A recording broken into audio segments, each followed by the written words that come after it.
And we are live. Hello, everyone. Welcome to the Alien Spaceship stream.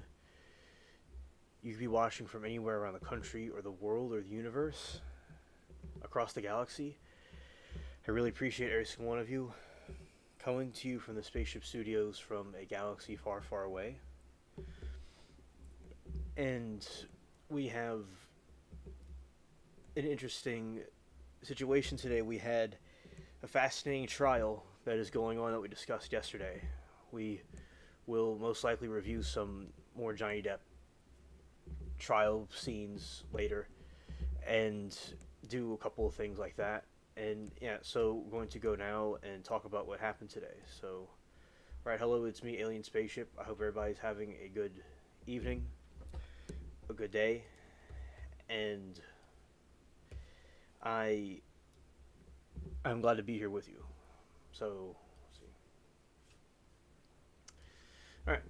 So we had a today we had this trial that was going on today, and it was something that took place the year I was born, the November the year I was born, and we had very interesting information was coming out, and we talked briefly yesterday about that, and there was another trial on, but it was basically a most of the people were at this other one. Now, this case is called the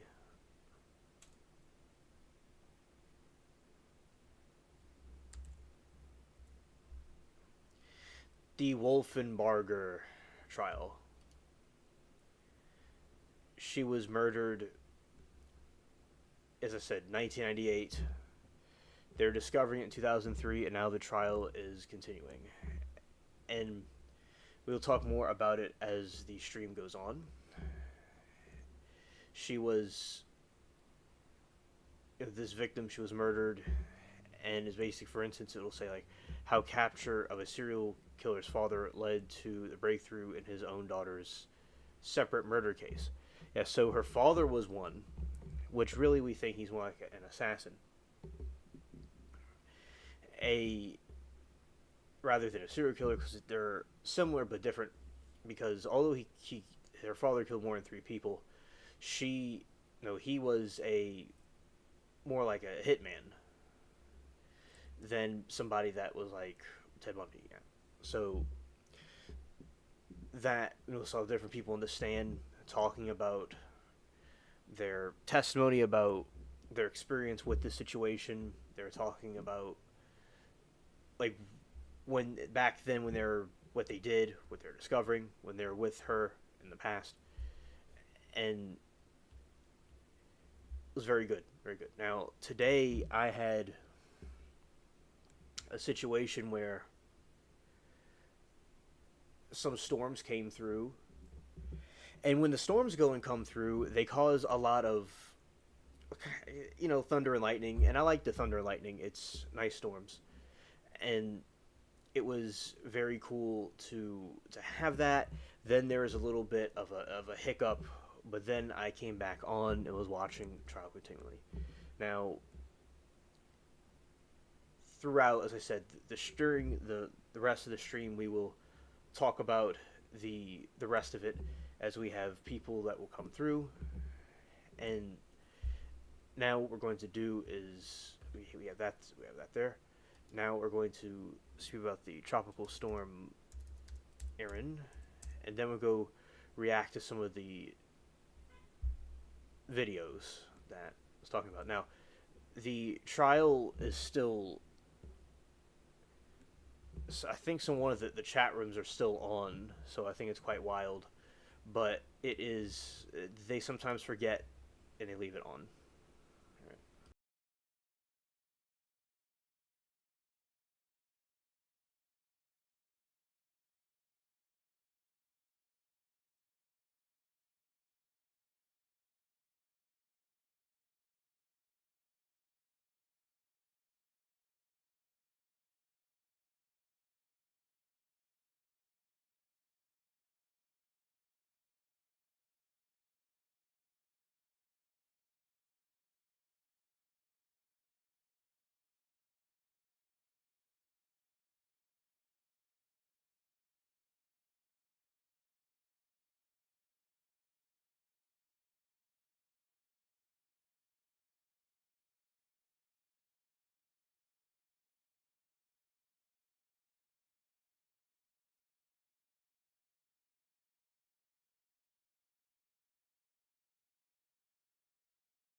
Oh, you know what? This whole time I had the audio off. So I'm glad that somebody told me. So I have to just do what I did all over again. Okay. Okay. So I'm just going to have to do what I did all over again. Thank you, Norm, for letting me know.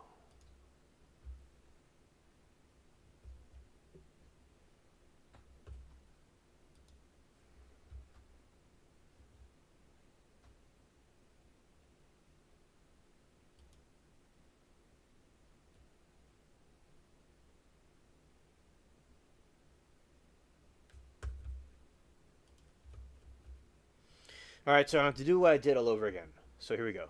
Tropical storm watches issued as Erin nears the Caribbean. Threat of Antilles impact grows. New alerts have been issued for several islands in the Caribbean, while Erin grows toward the hurricane status. Erin is expected to reach major hurricane intensity this weekend as it tracks just north of the Caribbean islands, where it could bring rain, gusty winds, and high surf. Erin's long term future through next week is still somewhat uncertain, so interest across the Caribbean and the East Coast and Bermuda should continue to monitor the forecast.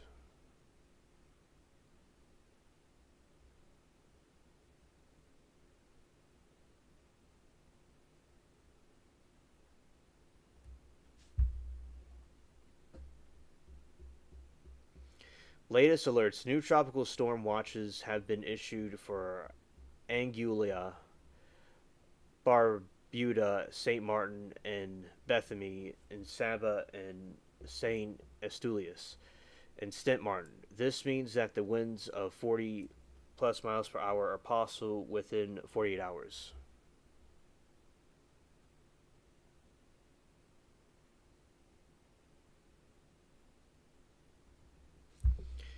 Path intensity forecast: typically, Tropical Storm Erin is located more than 70 miles east of the northern Leeward Islands. Erin is forecast to gain latitude as it turns toward the west northwest forecast. Track has been trending westward and southward over the last few days. This means that the chance of impacts is increasing for the northern Leeward Islands, the Virgin Islands, and Puerto Rico. This path will take Erin toward progressively warmer waters, which, in tandem with low wind shear, should allow the storm to become a hurricane by Friday. Erin could reach Category 3 strength and later this week as it makes a close brush or travels just north of the Caribbean islands. Next week, Erin is expected to pass between North Carolina and Bermuda. Exactly where this happens to remain uncertain, but Erin will eventually turn northward to north of Bermuda.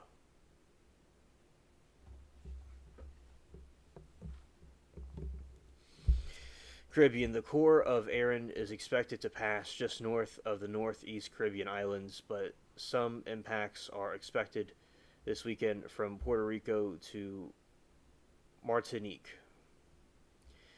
Additional high surf and dangerous rip currents, bands of heavy rain containing gusty winds could impact the North Leeward Islands Friday night into the weekend. That includes the Virgin Islands and Puerto Rico.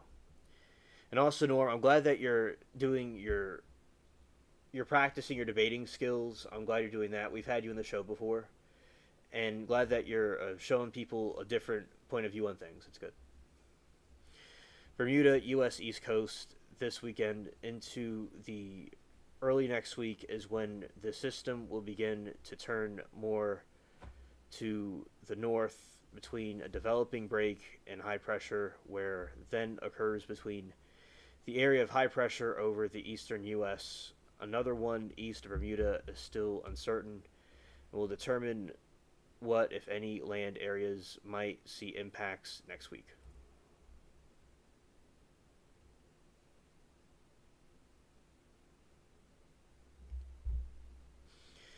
The probability of landfall from Erin along the U.S. East Coast is low at this point. However, interests along the East Coast should continue to monitor the system for possible changes. Erin will generate high surf and dangerous rip currents along the U.S. East Coast next week, no matter where it tracks. Bermuda should also continue to follow Erin's forecast closely, since its eventual turn toward the north and northeast might take it close to its archipelago next week.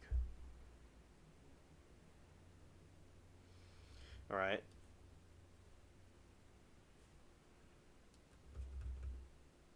Of course, throughout the stream, we'll be doing more updates about the tropical storm.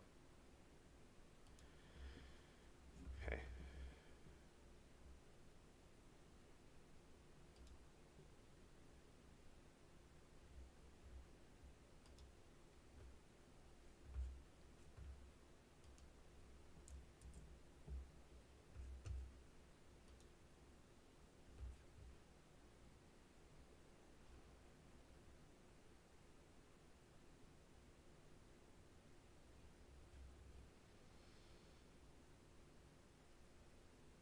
Okay. See something here.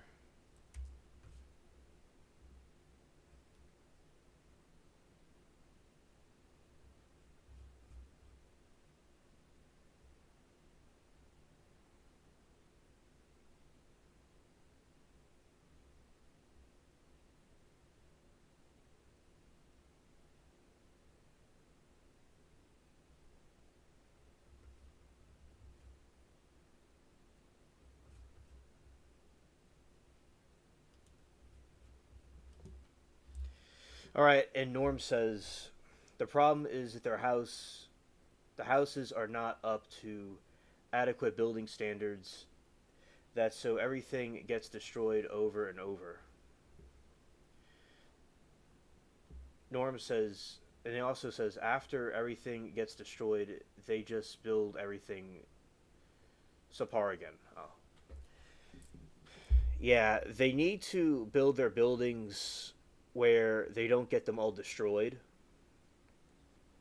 and they have to do it so people can not have all this destruction. Because when they keep doing the same thing over and over again and they don't have it right, they're going to have the same problem consistently. And also, it's risking loss of life and things like that, too.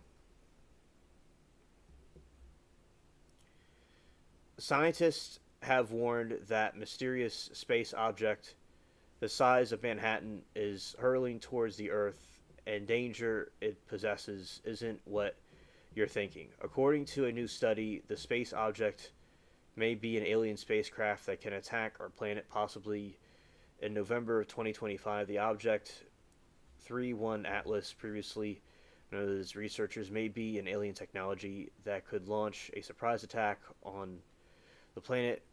Behind the warning, as one of the authors is A.V. Loeb, a prominent Harvard astrophysicist known for his contribution to the research on aliens.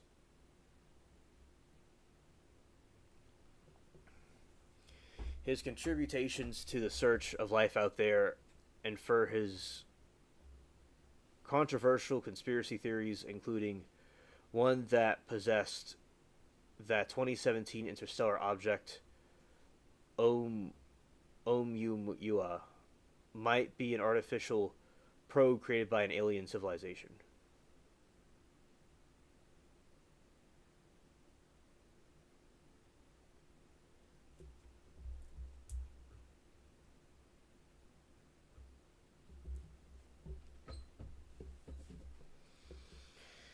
Norm says building standards in the U.S. are difficult to deal with, but it's to avoid third world Shia hole construction.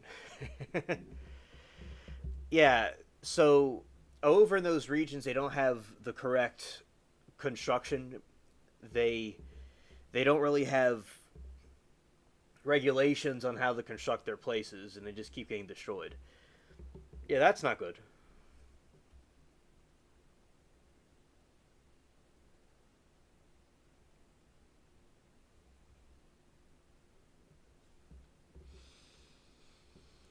Alien invasion imminent. As per the study, which is yet to be peer reviewed, the object's orbit would make it easier for the object intelligent aircraft to approach Earth without being noticed. A team of scientists at Harvard Research, A.V. Loeb, Adam Hibbard, and Adam Kroll from the Initiative for Interstellar Studies in London postulate that the object will get closest to the sun in late November. They say that at the closest, the object would be hidden from Earth's view, which means that it could carry out a secret high speed maneuver.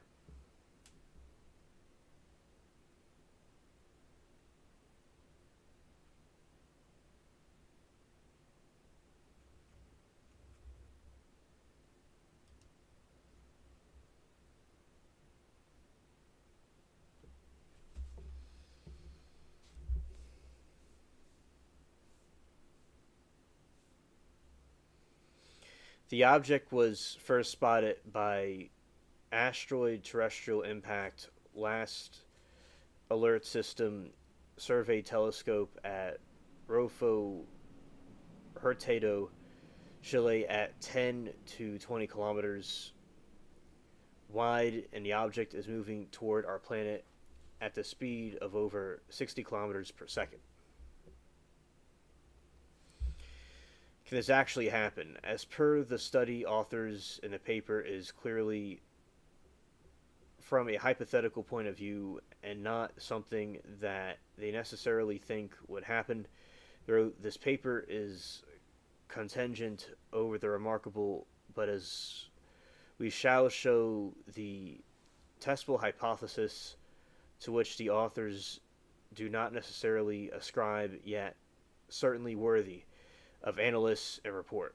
However, they also warn that if it were to come true, it would be dire. The consequences should be the hypothesis turned out to be correct could potentially be dire for humanity, but possibly require defensive measures to undertake.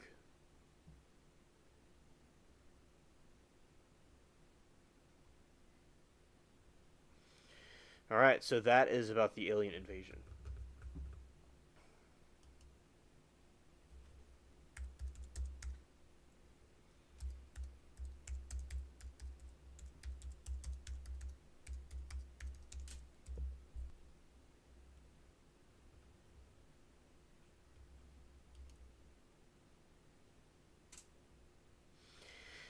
Alright, so let's see how their, like, islands. Let's see, why do the houses get destroyed in the Caribbean?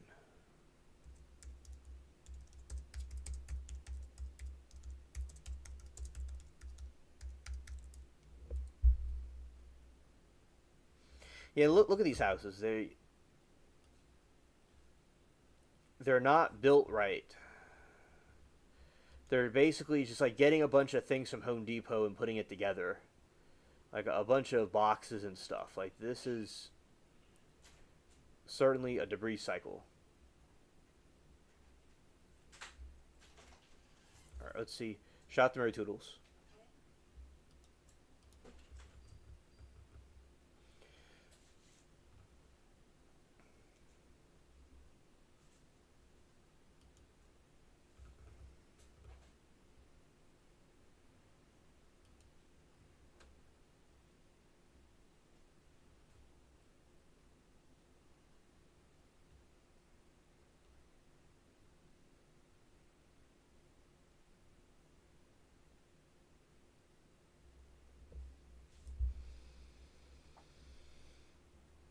Or it says, sounds crazy, but 97% of modern technologies used today were created by people. So much of computers, science, technologies are created than solely by countries like China.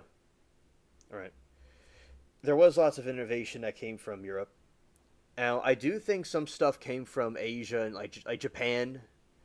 They seem like an advance with the. I don't know what technologies they made exactly, but I know that their civilization produced a lot of things that pushed civilization forward, or they had an advanced civilization. But yeah, it And it seems like these other islands though were colonies of Europe at one point. So like wouldn't there have been like European architecture that would have been there from different countries? I don't, or did they just come up with their own thing that didn't really work out well? Because it it definitely seems like although like a tornado could come in and destroy a house, it could destroy a even like stuff we build. And Norm says the key is modern technologies used today. Okay, Norm understood, and I understand your point.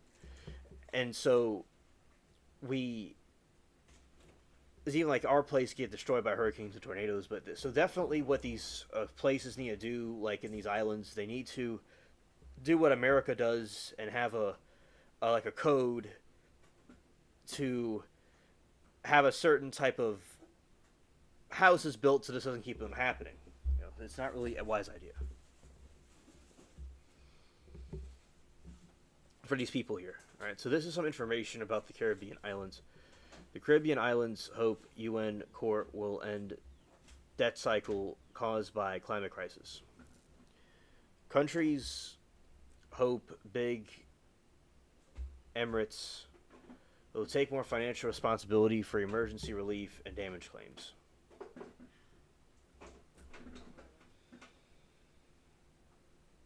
Norm said in some tropical locations you can build a grass hut and be fine for decades, like Hawaii.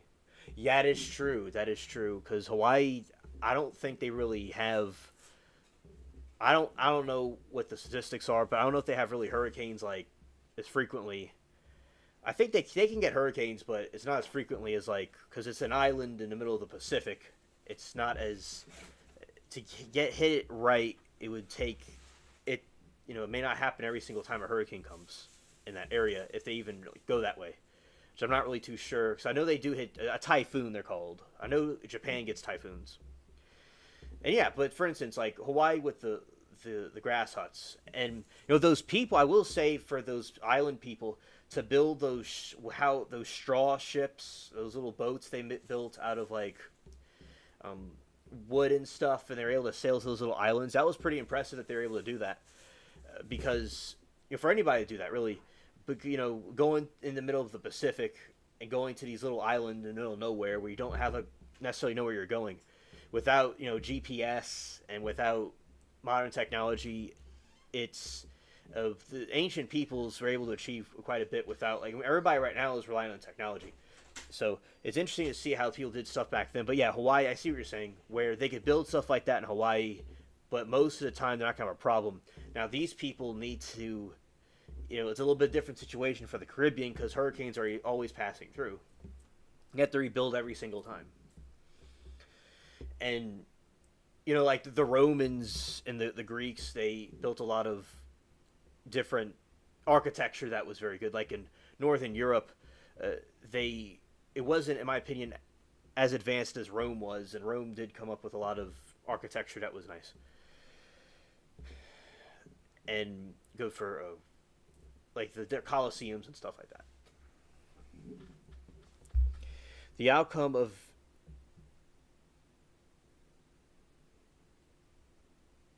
some of it makes sense, a lot of sense.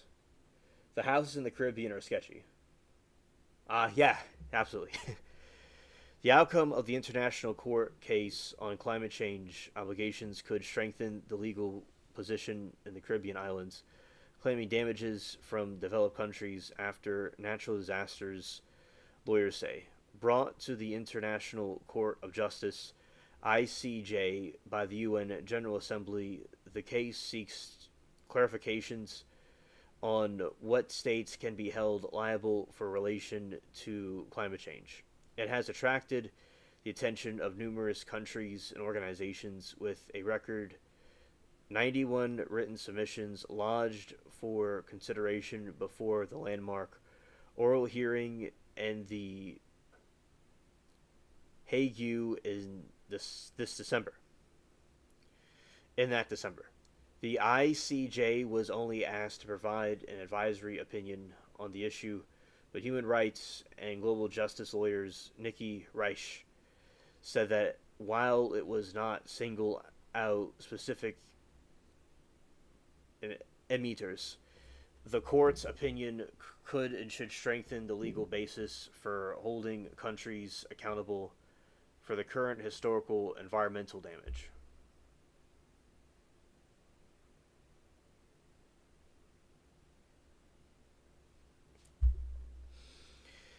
As an authoritative interpretation of the state's obligations under the binding international law, the ICJ's advisory opinion will undoubtedly influence the rising tide of climate litigation around the world.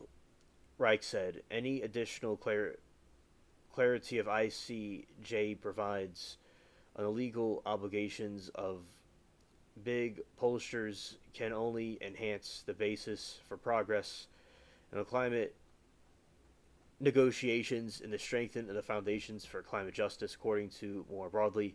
Now, I do think political things could be like infused with about climate change and stuff like that, where I'm not saying there's something not going on. It could be, but the point is if they had architecture that was better suited. Now, Norm, what do you think exactly they're doing wrong with their architecture? What they could do differently with it? Because it's like you could have a climate change or not, their stuff is still going to get knocked down either way. The Caribbean leaders facing more frequent and furious storms with hurricanes such as Maria, Irina, and Dorian, and most recently Beryl, causing almost total destruction to the islands and regions, say years of diplomacy are failing to bear fruit.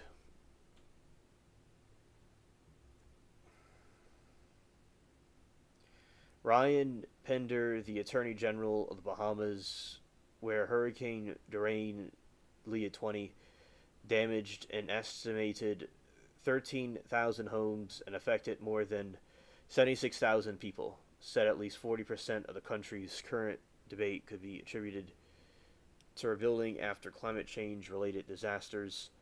He added, it became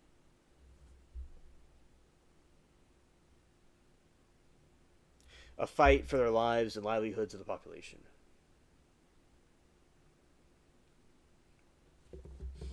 Norm said that they don't use good concrete, so the foundation is shit. Okay. Yeah, because you need to have a good foundation, or else the whole thing's gonna not work. Yeah. Okay, thank you. We have tried diplomacy for many years. As the region, as a county, we attend all the United States meetings. We attend COP Climate Change Conference. We do all the diplomatic things that are expected for us. We can see that has gotten very little traction over the results are minimal, and temperature rise continues. The effects of several storms in our region continue.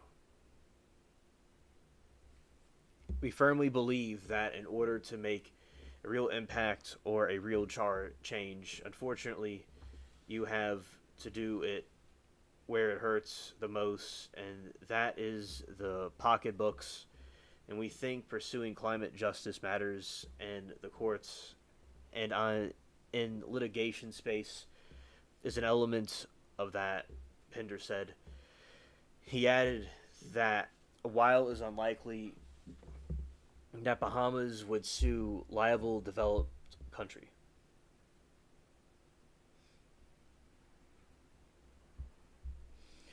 Norm says instead of using iron and metal, they will use wood or bamboo and the crappy concrete. Ah, yeah, okay. Yeah, because I know, like, my great grandfather built the driveway, my grandparents' driveway. He built that a long time ago. And so, yeah, he got lots of, oh, hello, Doe. Great to see you. And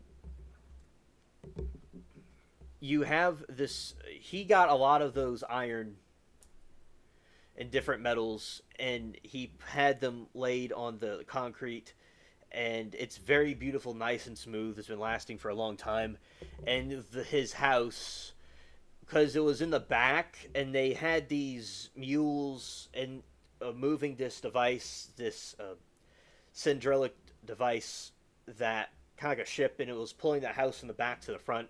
And they put a lot of stakes into the ground, these big, big stakes, and to keep the house. It's great to see you too, Doe. And the house, God willing, is still there today. And yeah, it's just beautiful driveway. Doesn't really have any cracks in it. And remember, they put bed railings in there, and all kinds of different metal things besides the regular stuff you'd use. And he was very good with construction. And also, he built the garage, which is this really big warehouse built out of sheet metal, from roofing sheet metal. The whole thing's built out of roofing sheet metal with big iron, big thick iron, and it's still there. But these people, and this was built in like the 50s. That's when the thing was built. But these people in these places, what they're doing is their crappy concrete has bamboo and wood in it. And that's not really an accurate way to get that done. Mike, my friend, it's so good to see you. Thank you for the like and saying hello. I hope you're having a good evening. Thank you so much, buddy. And yeah, and so I could see where they're using that, and that is going to cause their structures to collapse. Oh, okay. That's why the metal isn't cracking. That is why the cement isn't cracking, because of the metal. Oh, okay. Because I remember, because the driveway it has no cracks in it, maybe one or two, but it's not really anything major. So that's the reason, because it had the metal in it. So the wood and the bamboo is not strong enough to hold it together. Yeah, okay.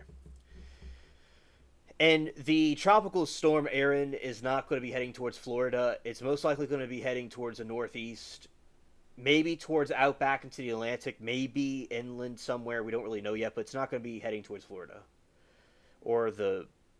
It's going towards the Bahamas and the Carolinas right now. But it's not necessarily going to hit there. It's going to probably go out in the ocean or go further up. All right. Developed country and the ICJ can pave the way for cash injections into the Caribbean economies through the arrangements such as debt forgiveness.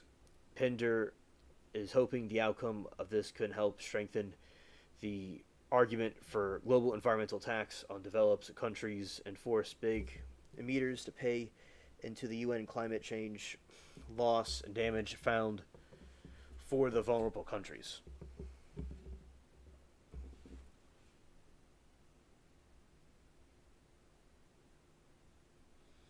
The metal can bend a lot without cracking.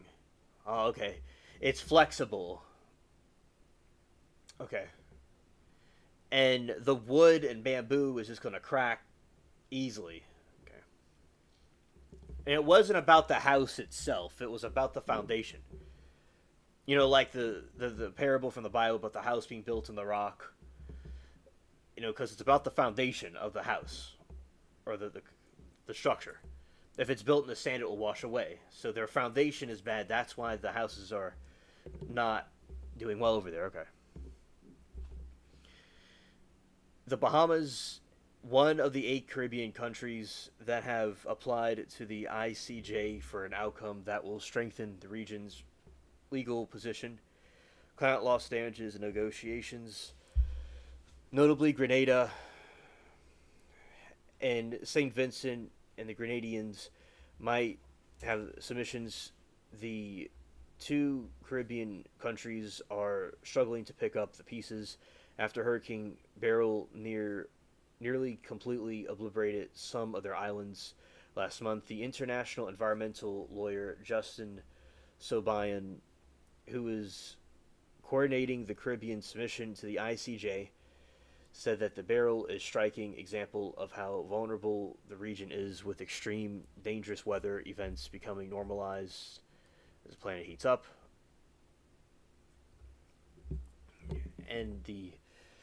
And what we're talking about is when these hurricanes go over the islands in the Caribbean and in the Atlantic, they destroy everything there. Because the reason why this happens is because the foundations, the cement, the bad cement has bamboo in it and wood, and it's not metal, where the metal would help it to stop cracking. So Bynes said that the Caribbean's submission to the ICJ aimed to build a compelling case for the strongly worded opinion that could rescue countries from a vicious cycle of debt, fueled by the increasing number of monster storms that erase the rebuilding from previous extremes weather events, plunges and countries into another emergency relief, recovery, and rebuilding process. Norm says the problem is that the wood and bamboo will eventually rot inside the concrete foundation, whereas metal and concrete has very little issues, if any. Oh, okay. Okay, thanks. As I always know that they put metal in there all the time. It's a tropical area. Yeah, another thing is in a tropical area, you're going to have that problem because in the tropics, it's already humid and hot and moist. And on top of that, yeah, it certainly wasn't made for concrete. Now, do you think that the people there, like, don't know any better, or they just, maybe they don't think they could get them? I don't really know. Because I'm sure that there's somebody that could probably, in there, that would be like, all right, we need to put metal in here. That's something that they could do. And, because, yeah, I always knew they put metal in there. Now, something that I did a long time ago, because my family did stuff with construction with the roofing company and he did all kinds of things. So, on my own, there's this little cat house that I built. It was really just an iron, like, piece of, like, a table, and like the skeleton of a table, and I put it in this cornered area of this. There's these cement pieces, because it used to be a garage in the 50s, but it was demolished a long time ago. And I put rocks. I filled it up with rocks, and I put the iron thing in there, and the structure's still standing today. In spite of what hurricanes have been here throughout the decades. This was built in, like, before 2010. I put the thing together. So, yeah, it's like the little cat house I have lasted longer than a Caribbean house. It's just a simple construction, but that's why it had the metal in it. It wasn't like a wooden thing. It's kind of like the Three Little Piggies, where they blow the house down, made out of wood, but the brick house was standing, but the brick house had metal in it, not wood or bamboo. So, yeah, that is something that makes a lot of sense. And Doe says 01111111110. Haha, my cat sat on the keyboard. Oh, shout out to your cat. My cat does the same thing. So, and what I did was I put a roof on it, and because I knew about roofing from as I told you, Norm, before with my grandpa did it, and I put the roof on correctly and stuff like that. But yeah, as I said, the Caribbean islands they can't build it right because they're using the raw materials. Yeah, that the Caribbean islands have also responded to criticism such as the ICJ being used as political tool, or that it has no jurisdiction. Of course, our response, especially small island states, is the posing of the question that the ICJ was agreeing by consensus that the United General Assembly, so it's kind of inaccurate to now that the court doesn't have jurisdiction that should have been raised to the level of the UN General Assembly, so Bind said. While the countries eagerly await the oral hearings, which will be early December, just after the UN's COP29 in Baku, Caribbean leaders seeking other ways to win support from developed countries last month, Grenada's Dickon Michel, SVG's Ralph Gonsalves, Antigua and Barbados, Gaston Brown appealed to the UK government to back a Marshall Plan to rebuild their economies after the major hurricanes. In response to their letter, the Rachel Reeves and British Chancellor had pledged the work will be international partners to deliver the coordinated support to help break the cycle of debt facing vulnerable countries to strengthen their resilience. All right.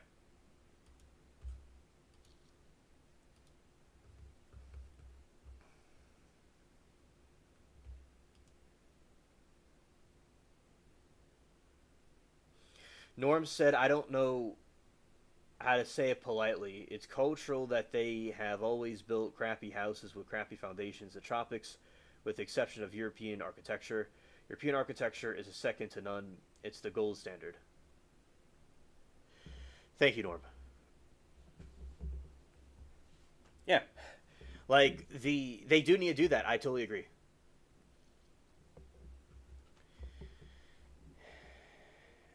And like, look at this. It's so pitiful. They're just all falling apart. Scared.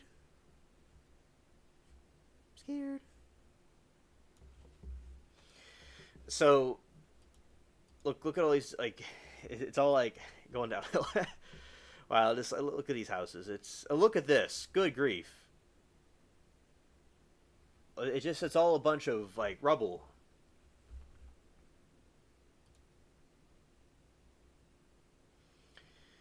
It's like it just has got trashed. It's all destroyed.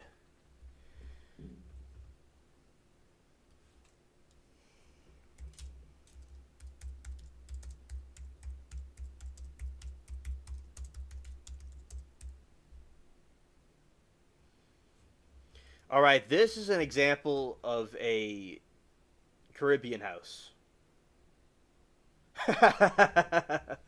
Elevate your mind, and your ass will follow. Yeah, I set a curse word for your discretion. Advised. Yeah, so very nice houses. As I said, very very nice houses, but they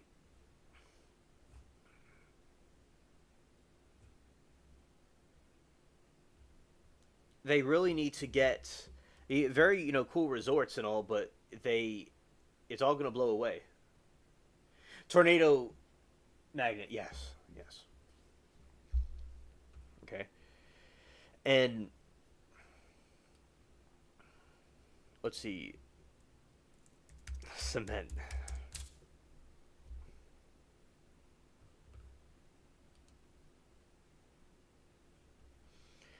All right, let's see what kind of. Let's see if I see anything about their cement.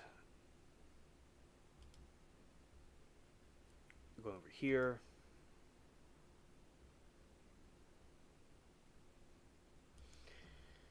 All right, why are Caribbean house built on cement? Scared. Okay, it looks like there's a cement company there. Isn't this crazy? They have a cement company, and but their people that are there choose. Although there's other islands that are not in the Caribbean that are doing this, they're not really getting the program to helping their own constructions.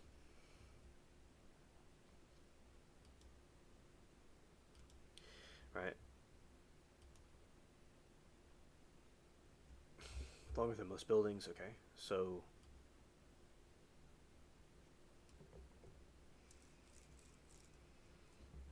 Okay, so we have that covered about the destruction of the hurricane.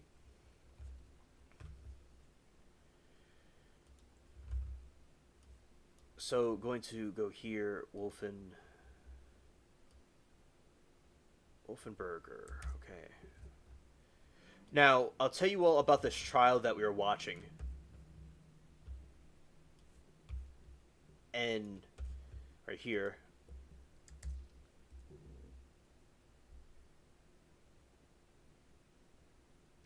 Norm said they're actually monsoon magnets, no tornadoes. Yeah, yeah, yeah. Monsoons. Yes. And with the monsoons, they completely wipe out their everything in their path. It's like I'm sure like a little rainstorm or something would cause them to have a problem. Now, something I want to look at is like how the Islanders got to Hawaii. Let's see.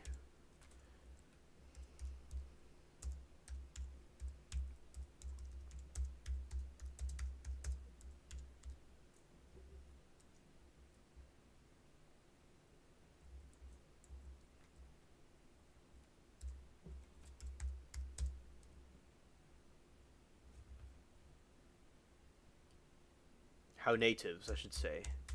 They didn't make any sense to the computer. Okay. Oh, we'll have to go to this other mode right here. Okay. Go here. There. Alright.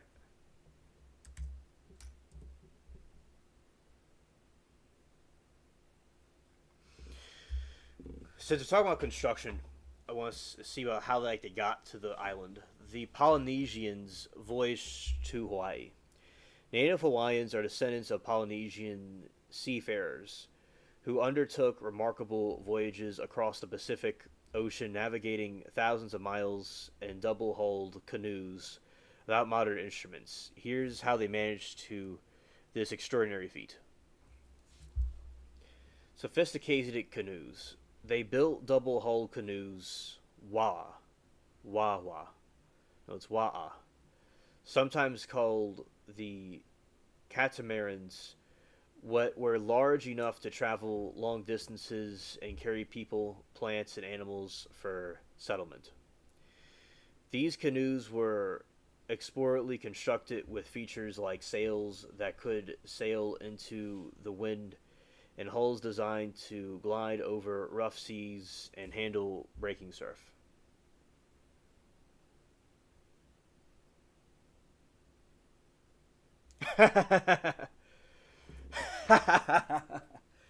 Norm says you would be safer sheltering yourself in a herd of cows in Kansas with Dorothy.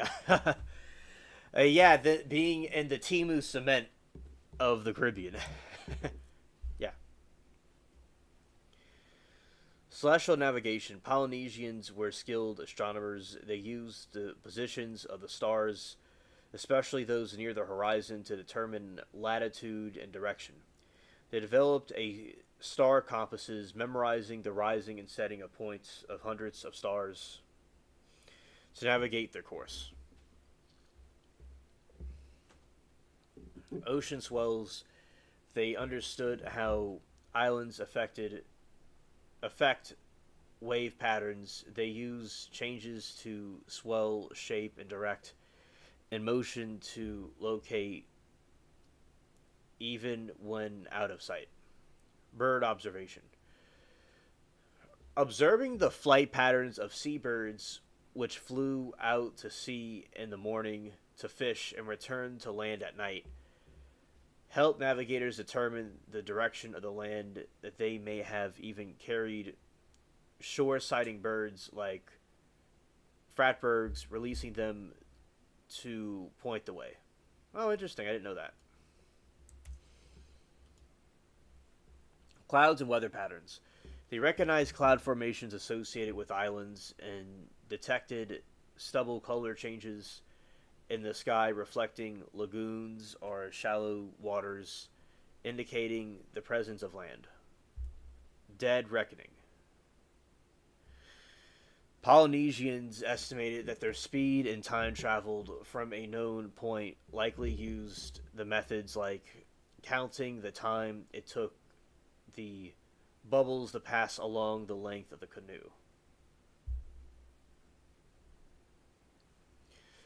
Cultural motivations. Reasons for migration varied, including seeking new lands due to the family conflicts, famine, or overpopulation. Some voyagers may have embarked on an exploratory journey seeking adventure or maintaining connections with family and gods in other islands. Legacy of the Polynesian Voyage. Polynesian Voyaging Society, founded in 1970s, had played a key role in reviving traditional voyaging techniques. This demonstrated that the Polynesians deliberately explored and settled in the Pacific. The Hokelia, Hoke U Lie, a replica of an ancient voyaging canoe, completed a circumnavigation of the globe. This inspired a cultural resistance in Hawaii and Polynesian communities. The voyages continue highlight the importance of cultural preservations, environmental sea stewardship, and harmonious relationship with oceans.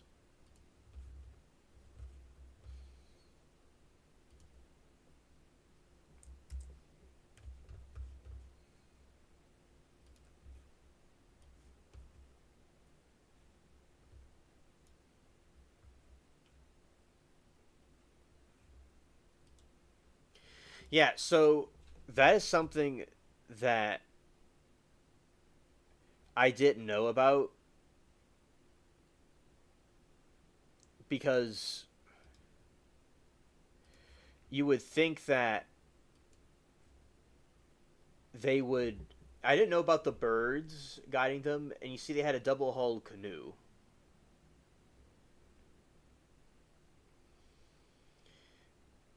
And they're able to do that and get to where they're supposed to be.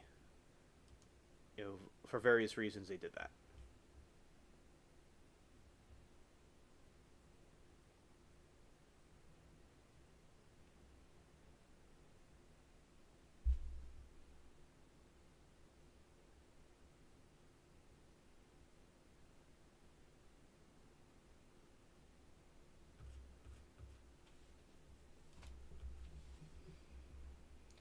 All right, and most interesting thing is how, to me, is how the Homo florescensis humans in Indonesian islands of Flores somehow traveled to those islands before modern man did. Oh yeah, that's very interesting. Very interesting.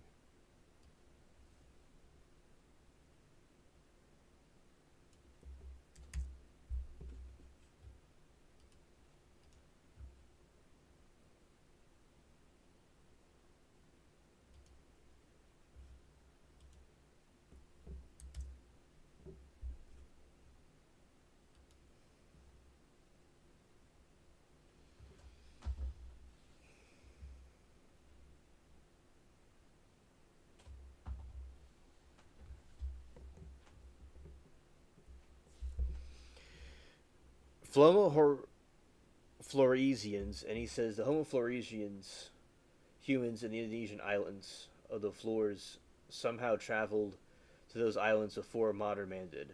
I think I figured out how they did it. They probably used the stars. Okay, thank you.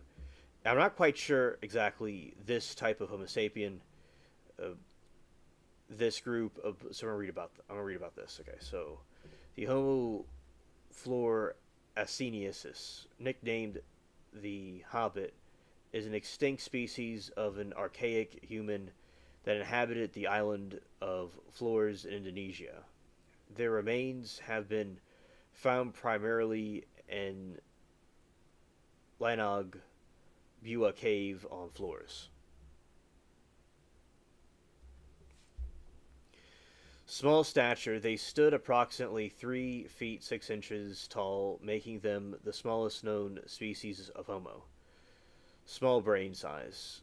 Floreses had a brain size of 380 to 420 cubic centimeters, similar to the apes and species of Australopithecus.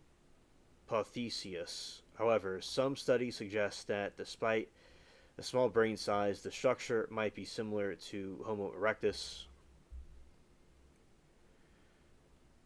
Other features: they had relatively large feet for their short legs, large teeth for their size, shrugged forward shoulders, no chins, and receding foreheads.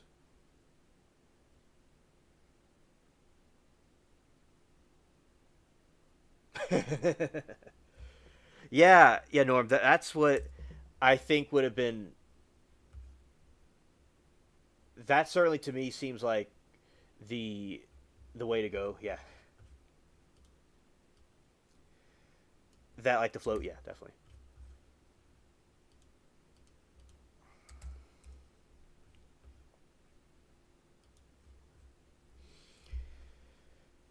Other features: they had relatively large feet for their short legs, large teeth for their size, shrugged forward shoulders, no chins, receding foreheads and hips. The shoulders were also wider than those of modern humans. Tools and fire. Despite their small stature and brain size, they made and used stone tools, hunted small elephants and large rodents, and may have used fire.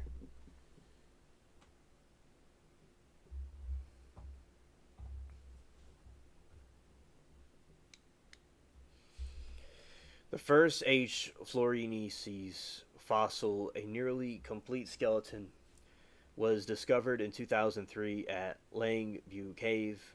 The fossil of H. florinensis are dated to between 100,000 to 60,000 years ago. Stone tools found alongside the remains range from 190,000 to 50,000 years old.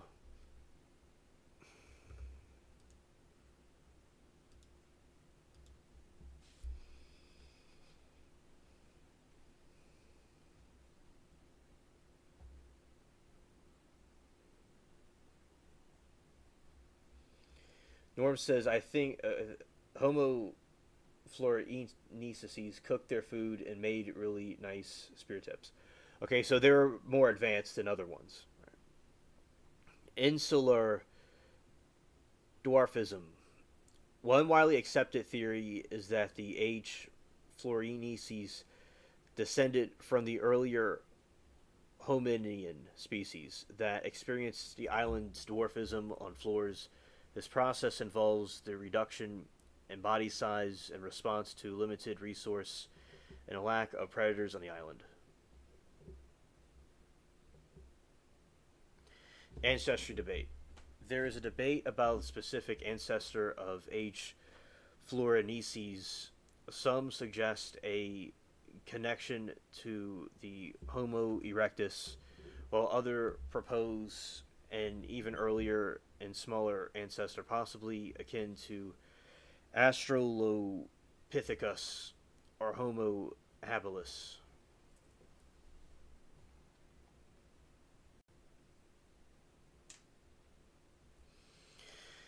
Extinction. The most recent evidence suggests the H. florinensis became extinct around 50,000 years ago. This coincidences with the approximate time of modern human Homo sapiens arrival in the southeastern Asia. However, some researchers have even speculated that the Homo floresiensis might still exist today, although this idea lacks scientific evidence.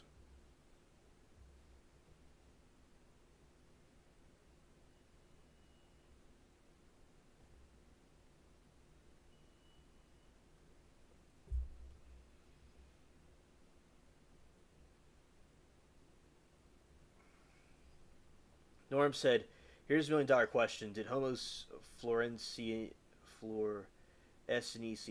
have souls?" I think they did. I think they're a type of humanoid. It may have been a more primitive one, but I think it did. I don't see why not. I think any human, say like even in like from an evolutionary perspective, The primitive humans, they all would have had souls to them. I mean, I'm not even arguing animals don't have souls. I mean, like, what is a soul or not a soul is the question. Like, people could argue, like, what a soul is exactly. But yeah, I would say, why not? Yeah, I would think so. Now, a bug or an insect, maybe it does. I don't know. Like, for, like, an insect, I don't know. Maybe it does, maybe it doesn't. It probably does. But I would certainly think that these certainly do. Yeah. Habitat and diet. Eight Florinices lived in a tropical forest environment on floors. Their diet likely included plants and uncooked meat. Evidence suggests a tough, fibrous diet requiring powerful chewing, while direct evidence of hunting is limited. Stone tools and bone cut marks suggest that they may have hunted small elephants, stegodon, and other animals. However, some charcoal and bones found in the fossils were later attributed to later occupations by Homo sapiens. Significance: the discovery of H. florinices changed previous understanding of human evolution, demonstrating the diversity and accability of the homogeneous. It highlights the potential impact of the island environment on evolutionary processes such as island dwarfism. Relatively young age of the fossils also sparks ongoing debate about the timing of modern human dispersal, potential interactions with archaic human species. Let's see how they were able to go to these islands. Let's see. I want to see where they went exactly. Um,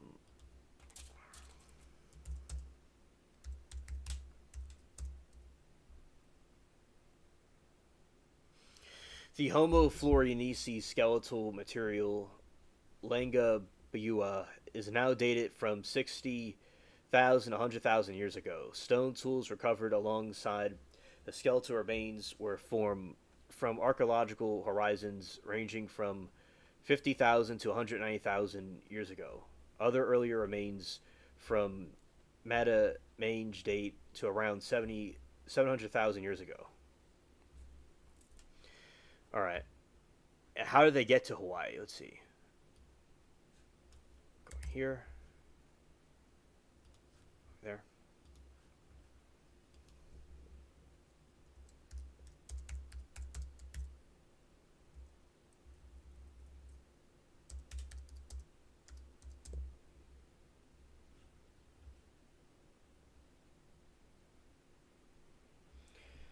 Okay, thank you, Norm. Thank you, Norm.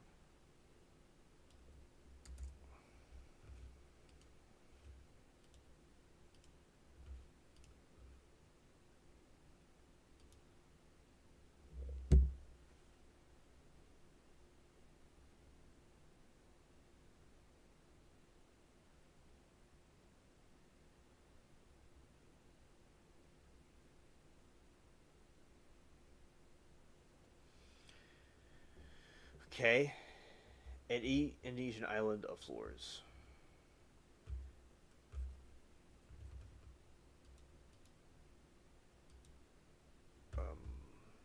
One. Okay. Now they're saying that there wasn't evidence. There is one discovered in Hawaii, but there's not evidence of a large amount of them heading towards Hawaii. But let's see.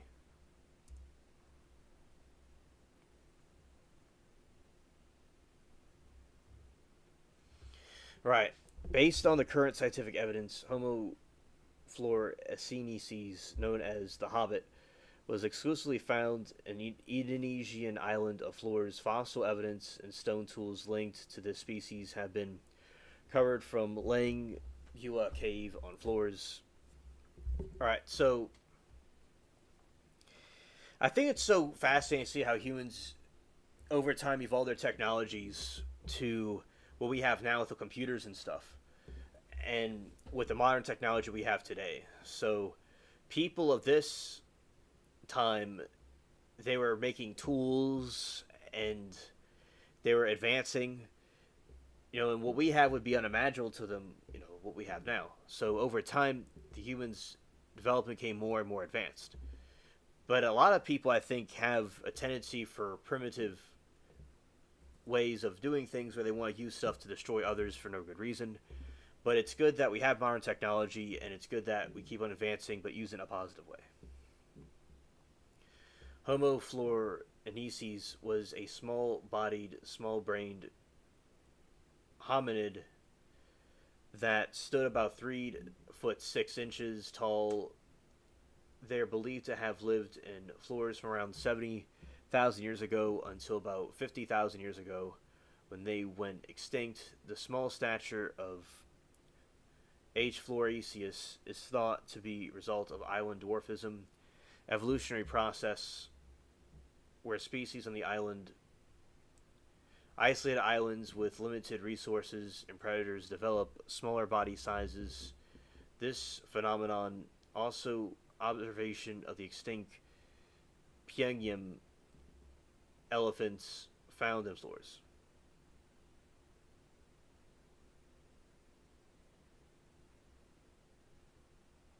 Oh, okay, Norm. Oh, okay, Norm. Thank you for your theory. Okay. I'm curious how they went extinct. I'm sure you know, but I'm gonna look it up.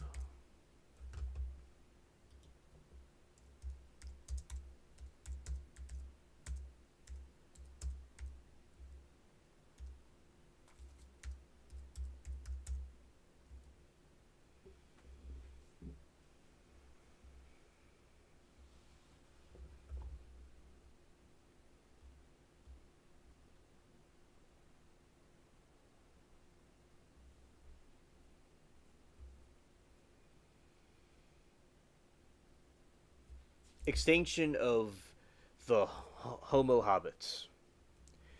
Extinction of Homo F, also known as a hobbit, due to the small stature, remains subject to ongoing research, and the debate among scientists. Recent studies suggest that Homo F likely disappeared from the fossil records around 50,000 years ago, based on archaeological evidence from Langua Cave on Flores. This timing coincidences with significant period in human history, the spread of modern humans, Homo sapiens, through Southeast Asia and Australia.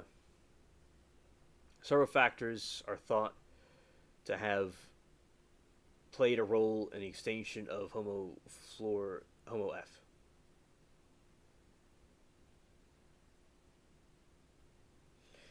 Norm said, "I'm guessing modern humans killed them when they eventually got to their island." Oh, okay, understood. Okay, survival of the fittest. Okay, yeah, yeah. The arrival of modern humans in the region around the time of the Hobbits' disappearance suggests a potential connection.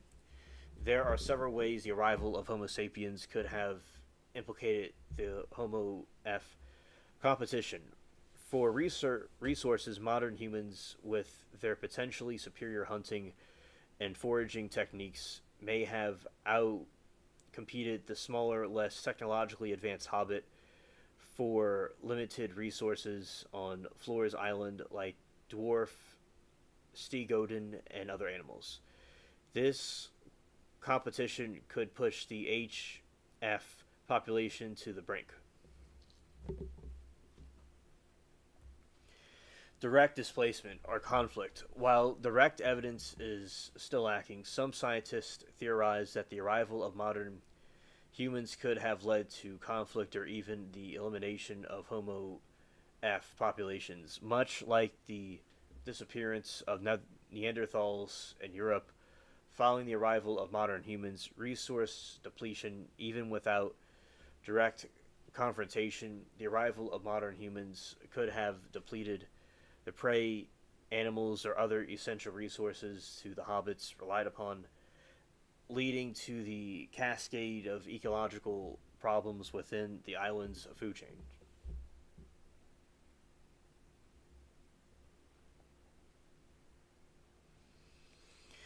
Environmental changes and volcanic activity. Flores, being a volcanic island, has a history of geological activity. A large volcanic eruption around 50,000 years ago coincided with the disappearance of HF and the other endemic species like dwarf elephants and giant storks. This suggests that the environmental shift of the volcanic disruptions of the island ecosystem may have contributed to their extinction by making it impossible for them to survive.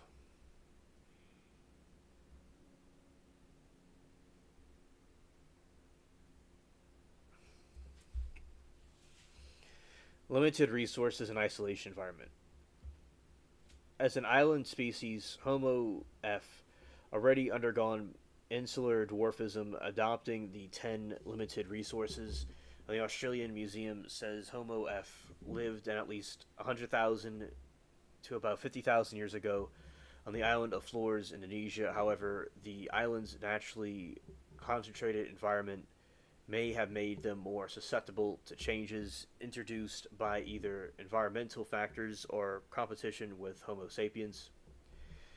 Other possibilities, while the dominant theory revolves around the arrival of modern humans and environmental changes, other possibilities remain open. For instance, some researchers speculate about climate change or even the combination of multiple factors that ultimately lead to their demise. It's important to note that the exact cause of the Homo F extinction remains uncertain, and further research is needed to solidify existing theories, uncover the new insight of their disappearance.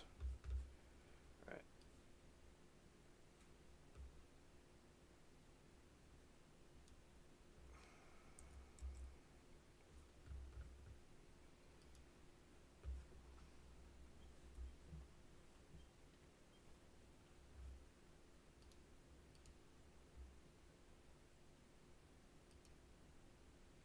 Yeah, so that is something new that I learned today. Very cool. Very cool.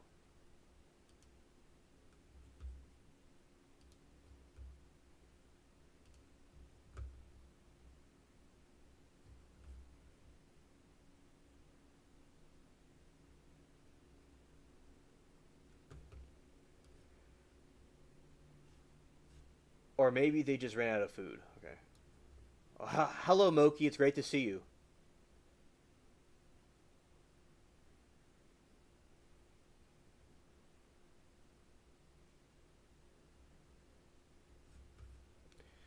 All right. And imagine being able to see. Imagine being able to see one that would be trippy. Yeah, that would be trippy. That would be trippy. And looking at these again, it's like, oh, hello, Rita. It's great to see you, Rita. Thank you for hitting the like. Yes, Anna. I know it's. I think that it's about. I know. I'm aware that it was on the whole time. Yeah, I saw them before I went live. Yeah, sometimes they forget to turn it off. It's happened before. And also the it's off now. Oh, okay. But yeah, I was aware it was on. Sometimes Law and Crime, for whatever reason, the chat gets left on. That like somebody forgets to turn it off. It's no big deal. All right, so these are these little critters, the little hobbit things. We're talking about. They look interesting.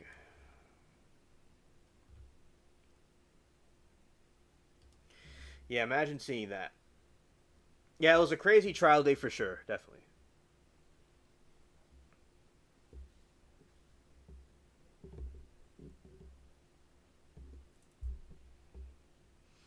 Okay, and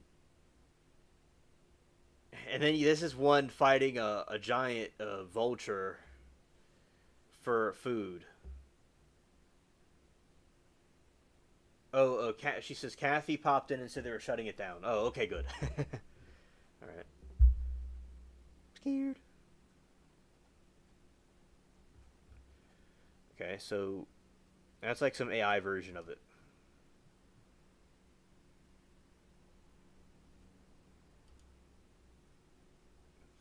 Imagine these giant reptiles. These things are, they get eaten by one of those things are quite crazy. Yeah, and Norm's a friend of mine I've known for a few years now. He's an OG of the channel. We were talking about the Caribbean houses when we're talking about Hurricane Erin, and it's heading up north. It's heading towards. It's not going to necessarily hit the U.S. and mainland, but it's going to be hitting probably the ocean. It's probably just going to go out in the ocean, but it's going towards the Bahamas and the Carolinas. It's going to go farther up north, and then him and I got in a conversation about these how in the Caribbean rather, I like to say Caribbean. The reason why their house is always getting knocked over is because the concrete doesn't have any metal in it. It has like bamboo and wood, and it gets rotted out. Then we're talking about like the islanders that went to Hawaii. So the reason why they went to Hawaii, it was quite impressive that they're able to do that. And then we're talking about different Homo sapien groups that were around during different time periods that were able to survive these crazy things.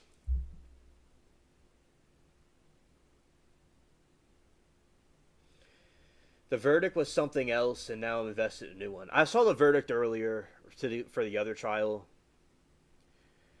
and this new trial that's going on, which is called the Wolfenbarger trial, that one's pretty cool. It's pretty crazy actually, and I'm glad we reviewed it last night. Yeah, that was a crazy trial day indeed.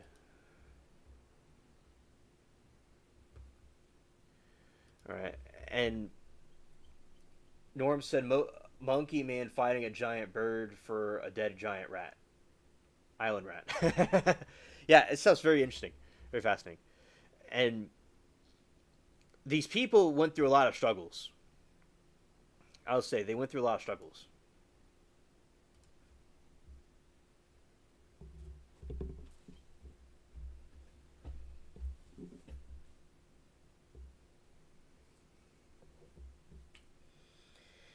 Rita said, "Did you see I posted about Melissa's remains? They were in the morgue the whole time. Nobody identified her, so the bones were taken to a morgue. The owner held on to them. Anybody know how long the lib and dismember trial? I don't know personally. Maybe Moki or one of the other ones may know."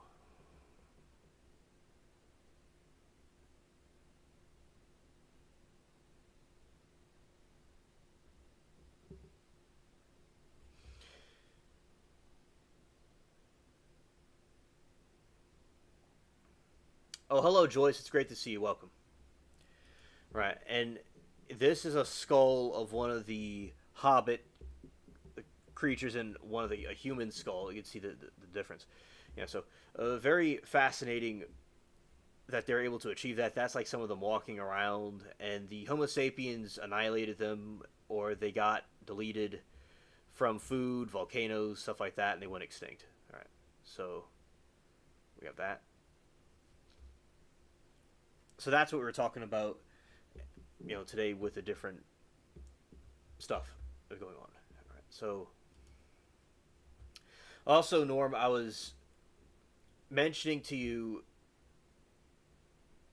how these other people that are here with us, the other aliens, they're my friends from the trial chats. We watch trials and, and make commentary on them. And today we have been watching this new trial going on, the Wolfenbarger trial. And this took place in 1998. And now, it was in 2003 the remains were identified, and now they're having a trial about it. And her father was they say a serial killer, but he most likely was like a hitman, technically. So, I'm going to do the review about the trial that we watched today for everybody to know about. Okay.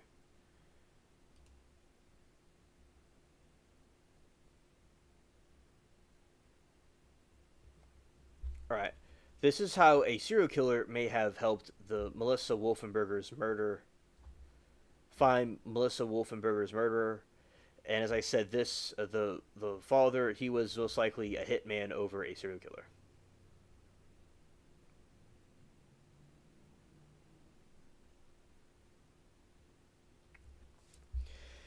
A Georgia man is standing trial for the murder of his wife, who was also the daughter of a convicted serial killer.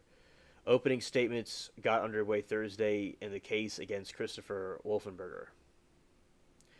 A court document says Melissa Wolfenbarger's remains were discovered in April and June of 1999. Her remains were identified via dental records in March 2003. And that's where Melissa's father, being a serial killer, becomes important.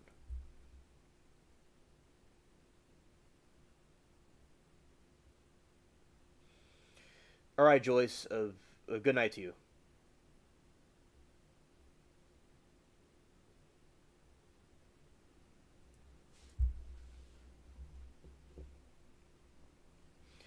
What triggered the identification ultimately is the arrest of Melissa Wolfenbarger's father, Deputy District Attorney Vincent Fawcett, said a cold case solved in 2003 involving 5 murderers is now inexcusably involved with another cold case murder for which Christopher Wolfenbarger on trial this week in Fulton County Superior Court. There is no evidence of these charges in the case, and that's why we will ask you in the end about this case. Returned a verdict not guilty, this defense attorney argued Thursday. Carl Patton Jr. was the man arrested in 2003. We're told Melissa Wolfenbarger was his daughter, who had been the wife of Christopher Wolfenbarger.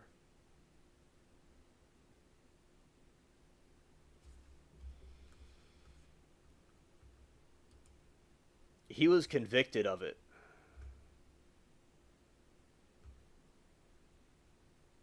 Let's see. I'll give you more information about that. Let's see.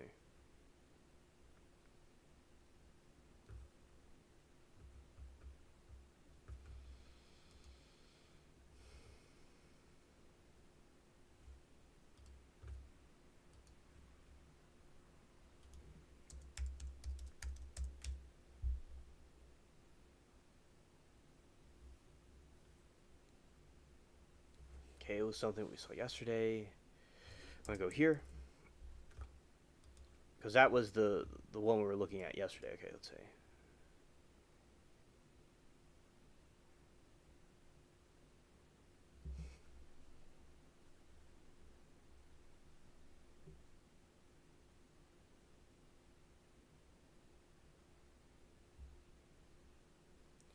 Yeah, we talked about him yesterday, but I'm gonna review it again. Let's go down here.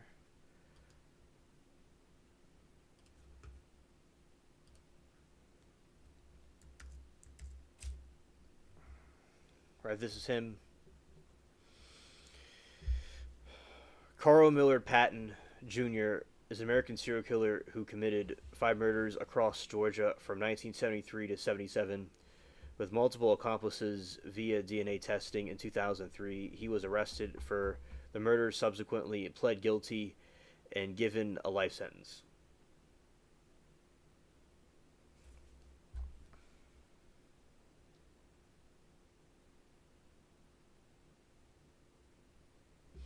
This is how he was exposed. By early 2003, Patton and his wife had moved to Locust Grove, where he worked as a roofer. On February 23 that year, Patton was arrested for the murders of 31-year-old Liddy Matthew Evans, who had murdered in a December 1977 after a DNA match linked him to the crime scene. Minutes after his arrest, Nora Patton told the officers that she was willing to testify against her husband in exchange for immunity from the prosecution. The The Colba County Prosecutor's Office made a plea deal with her in which they would drop all accessory murder charges in exchange for Norma revealing that her husband and friend of his firefighter Joe Cleveland were responsible for several murders dating back to late 1977. Correct, Rita. Yes.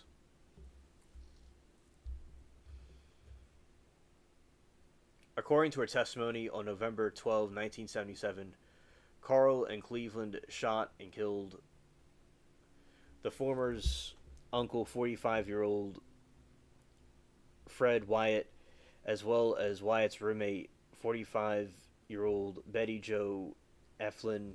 A month later, Patton told his wife that he suspected Cleveland had immunity acquaintances about the murders and he wanted to get rid of him. Norma said that on December 17, Carl lured Cleveland and his roommate Lytle Evans on their home, where Carl shot and killed both with a shotgun.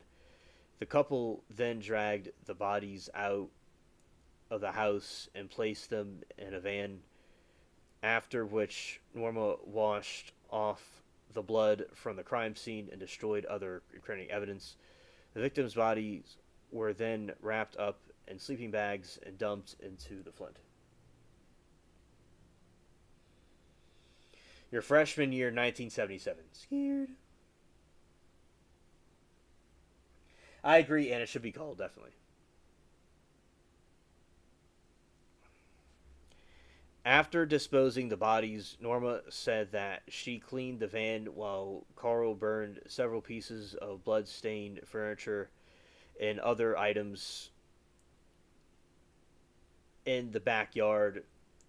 The couple were questioned about the Cleveland Evans murder in 1977, and Carl was even considered a suspect after the bloodstains matching Evans' blood were found in the trunk of his car, and he was not charged due to lack of evidence, and he still remains a suspect in the case. And after the cold case was reopened in a DNA test in 2002, it came back with positive match.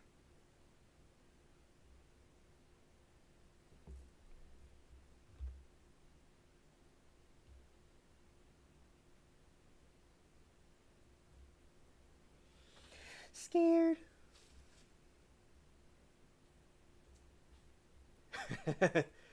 Scared. Didn't pick my birth year, no one asked. 78 to 79, my freshman year. Oh, okay, Rita. Patton's first trial began in early 2003, Clayton County, where he was charged with murders of Fred Wyatt and Betty Jo Eflin. Serving as a prosecution's key witness, Norma Patton claimed that Carl had been hired to kill. Oh, hello, Beans. Great to see you. Welcome. Serving as the prosecution key witness, Norma Patton claimed that Carl had been hired to kill Fred by the man's common law wife, Marie Jackson Wyatt, who had taken out life insurance policy on him, and she claimed that Marie wanted this to be done because her husband was cheating on her with Eflin, promising to pay Carl $15,000 in exchange. Carl agreed together with Cleveland that the pair killed them both, dumping Eflin's body in the Flint River, while Fred's body was placed in his car and left the railroad tracks. The car was eventually hit by a moving train, making his death appear like an accident.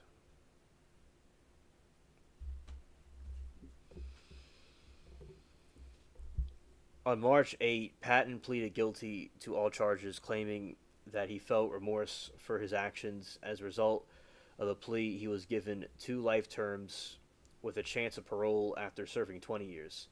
He was then extradited to DeKalb County, where he was charged with Cleveland Evans' murder. In the case, Norma Patton pleaded guilty and received 12 months probation and a $1,000 fine. On March 15, Carl pleaded guilty to their murders, as well receiving 2 additional life terms.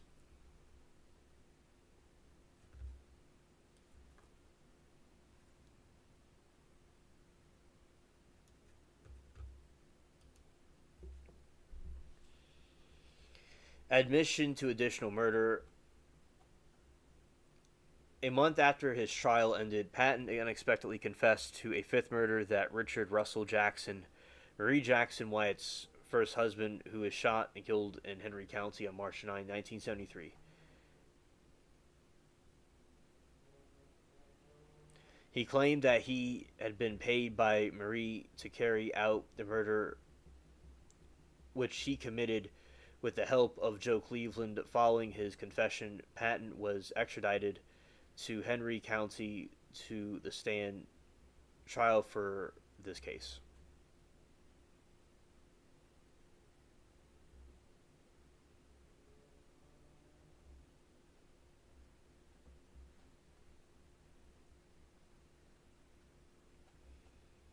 Hey, Tom, good to see you, buddy.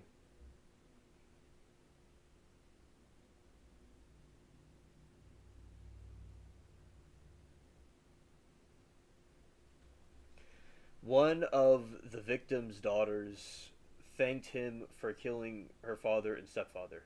Scared. I'm scared.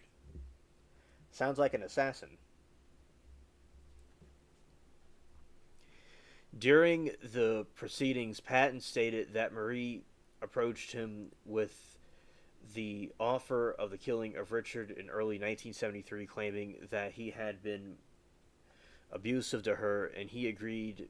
And on March 9, he and Cleveland lured Jackson their car, whereupon they drove to a wooded area near Ellenwood. Patton pulled out a 22 caliber pistol and aimed it at Jackson, who fiercely resisted and managed to exit the vehicle. He attempted to flee from men, but Patton Cleveland caught up to him and gunned him down.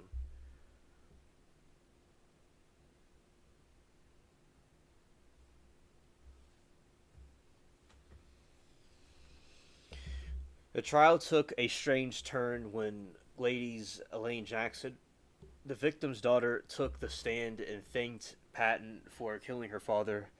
Much to surprise and those present, she confirmed that both her father and her stepfather had abused her mother, additionally claiming that Fred Wyatt had abused her as well. On the other hand, other members of the Jackson family claimed that Mary was a manipulator who wanted insurance money with one of them, Marie Pouquet, claiming that Patton should have been sentenced to death. On May 14, 2003, Carl Patton pleaded guilty for killing Richard Jackson, after which he was given another life sentence. Marie Jackson Wyatt was never charged with her role. All right, and Anna says, Rita, great. We are lucky. Thanks for telling me. Did his killing in the 1970s, Tom says, and then killed his murderer partner because he thought he blabbed. Okay.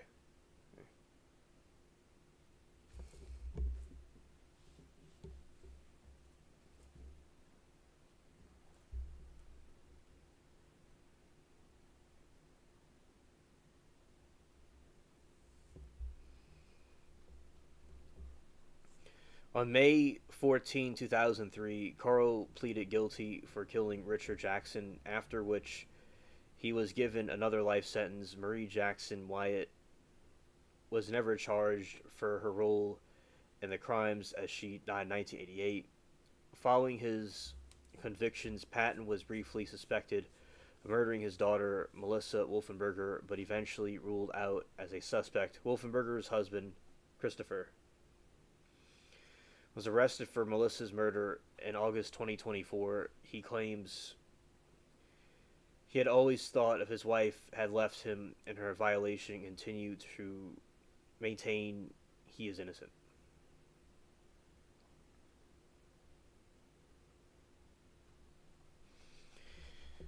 On March 2023, Patton remains incarcerated at the Dodge State Prison in Chester.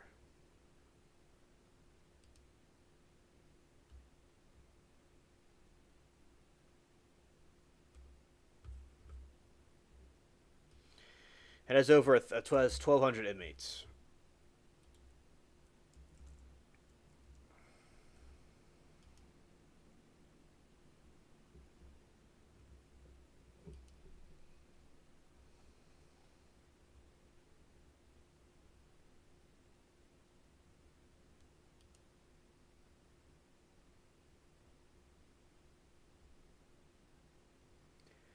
Yep, that is where he is, locked up.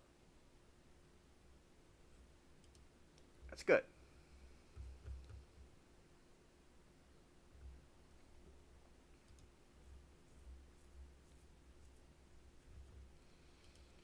See this.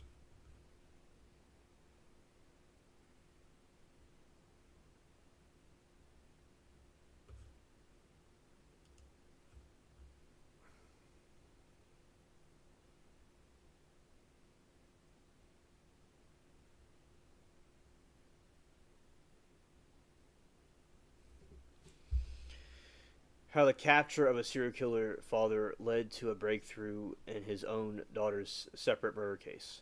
So, more detail about how this was able to happen. All right.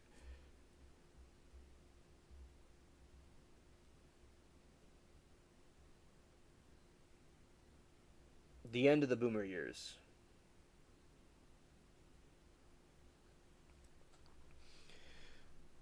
Melissa Wolfenbarger, a 61-year-old married mother of two, had been missing for 4 years before her remains were finally identified, but decades paused, and the identity of her killer remained a mystery until now. Crime scene investigator Cheryl McCollum tells Andrea Calvier how her podcast, with the help from experts, the media, and victims, serial killer dad helped crack the case wide open.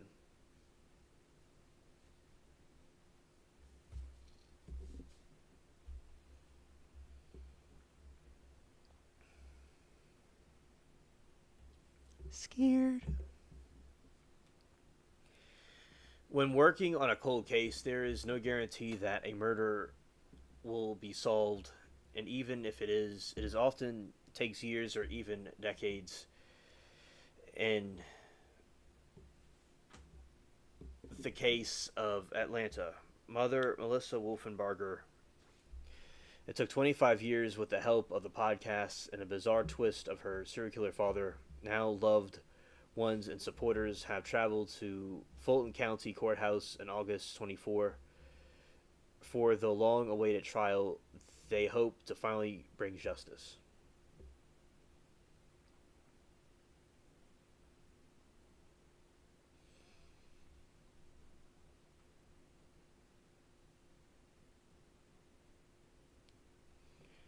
Finally, we are starting the trial that we have been waiting for 26 years. The Melissa sister told Tina Patton wrote on Facebook this week, adding to justice for Melissa Wolfenbarger.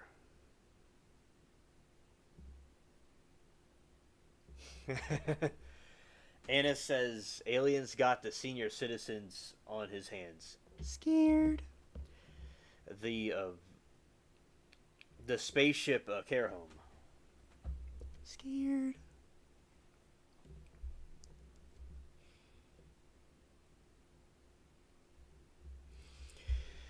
It was in 2003 before the remains were identified as Melissa, only after her father, Carl Patton, was arrested for a string unrelated killings for the 1970s known as the Flint River Murders.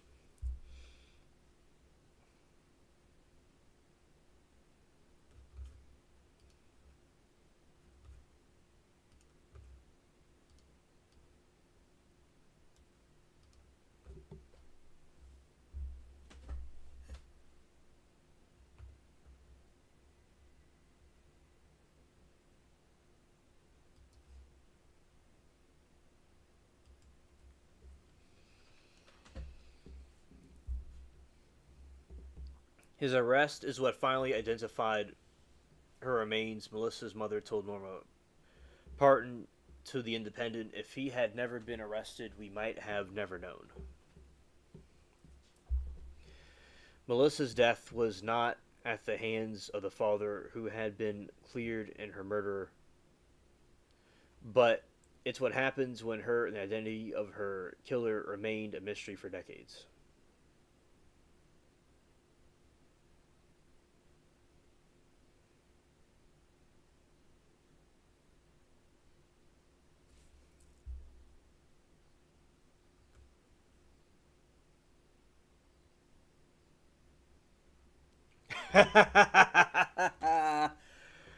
Lord, that was hilarious. Anna says aliens calling Abby on the phone, text to get a 23-year-old to make him feel like he's not going to have to start teaching basket weaving. Scared, scared, scared.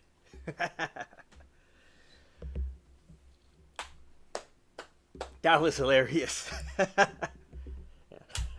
Okay, so this is the victim. Rest in peace. And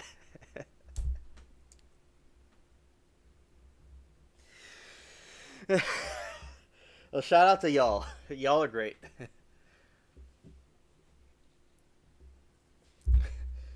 A detective was asked what the Wolfenbarger links Wolfenbarger to the crime. He said he can't divulge that. I don't know about this one.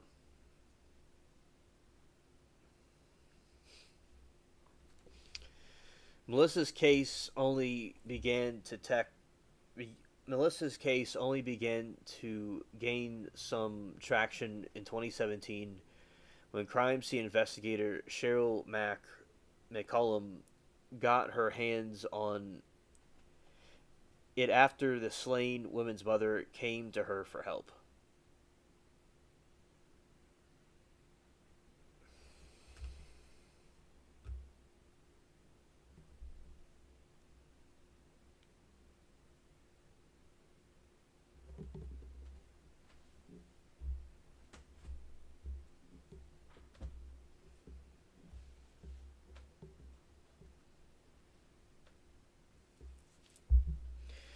Quote, you can't give up.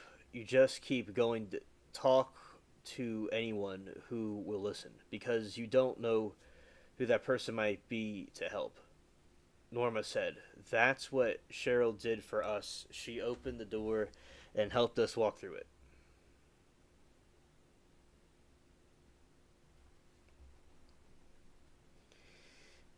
And Anna said, I'm taking a bow now, y'all. I'm hilarious. Scared. Scared.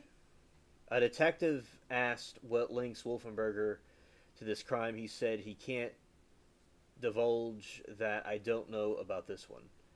Rita used to live looking at parents.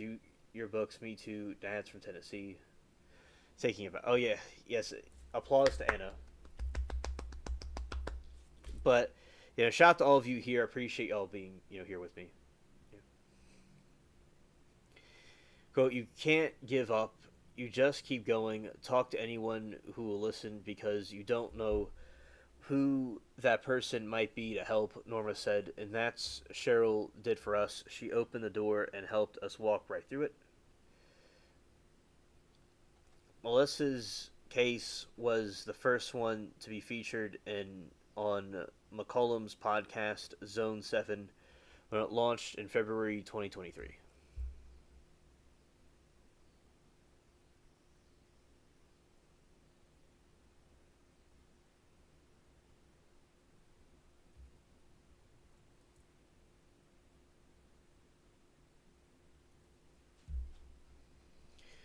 In a stunning turn of events over the year later, on April 2024, a listener who heard the episode reached out to McCollum and shared a crucial bit of information. Quote, I had a gut feeling, McCollum said, recalling the moment she received the tip. She told Independent that the person had witnessed behavior between the couple, but said that she could not give any further details.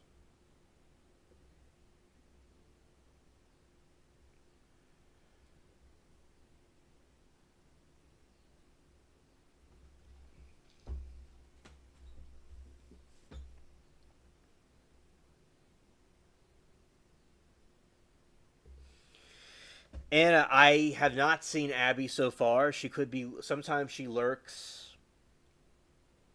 Maybe she will come in a little bit later. Maybe she'll come in tomorrow. I don't know. I have not heard from her. McCollum sent the information to lead detective, and after more than 2 decades of no answers, the case picked up steam and shot through the next few months lightning speed. 3 months later, in August 2024, Melissa's husband, Christopher Wolfenbarger, was arrested and indicated by the grand jury for her murder. I was just tickled pink. We waited so long for this, Norma told The Independent. It's been a long, hard road, but it finally happened.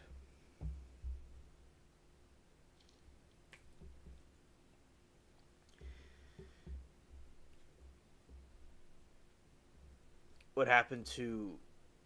Yeah, and. Yeah, we need her and her bowls here as soon as possible, Anna. And what happened to Melissa Wolfenbarger? Melissa was last heard from in Thanksgiving 1998 when she called her family to make plans for Christmas that year, but she never showed up. There was no phone call, and she never showed up. Norma explained about her daughter missing the holidays.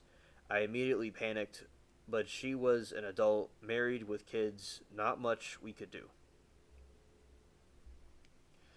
But when my birthday came and went, no call. I knew something was very wrong, she added.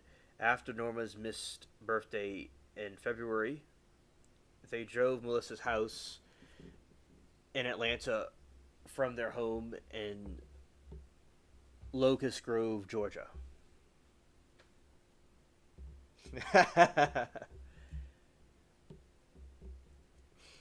Yes, absolutely. Shopping for a bidet, yeah. Maybe she is looking for a. She found one for a discount. Maybe she got one for free.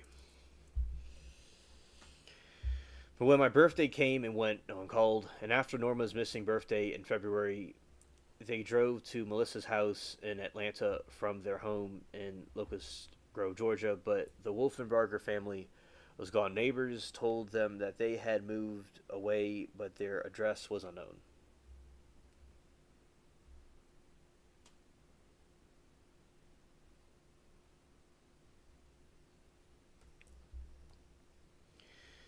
The family reported Melissa's missing, and authorities tracked down her husband, Christopher Wolfenbarger, to question him. He told police that Melissa left on her own to pursue her dream of starting a new life in California, the Atlanta Police Department told.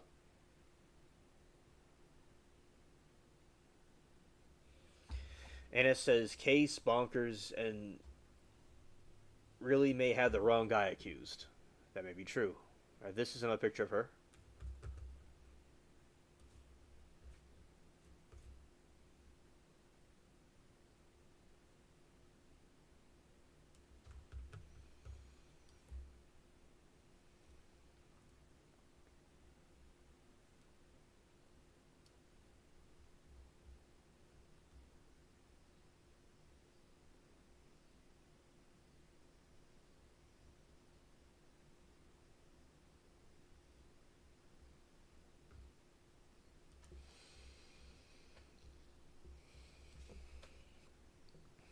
On April 29, 1999, a severed human head was found in a black trash bag in close proximity to Wolfenbarger's place of work at the time. Officials misidentified those remains as belonging to another missing person, a man.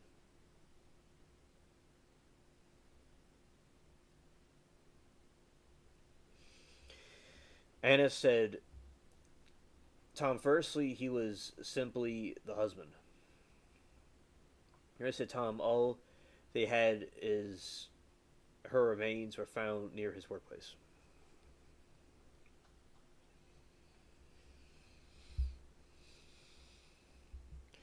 But then on July 3, 1999, more dismembered human remains were discovered in black trash bags near where the first remains had been found.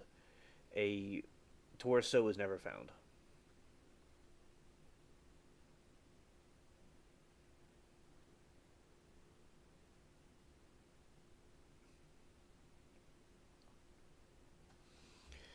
The remains were not identified until 2003, only after Melissa's father, Carl Patton, was arrested in connection to the unrelated murder.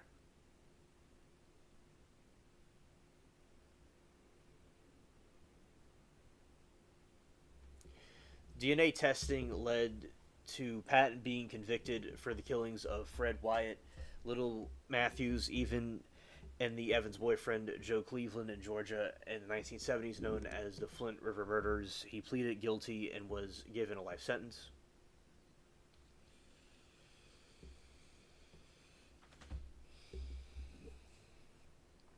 He was also a suspect in Melissa's murder, but Tiana, no, but Tina said her father would have never hurt Melissa, according to 11 Alive.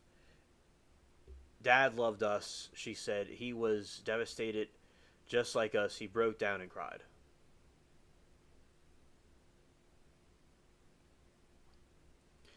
But it was his arrest that led to the answer to the family.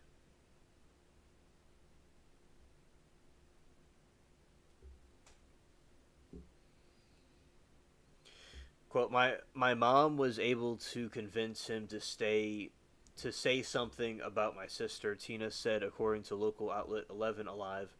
And somebody in Atlanta saw in the paper that the next day, wait a minute, there's some remains over here in the morgue and the address of the vicinities of kinds of clothes where this girl lived, so let's get the DNA. That's a dude's beauty mugshot.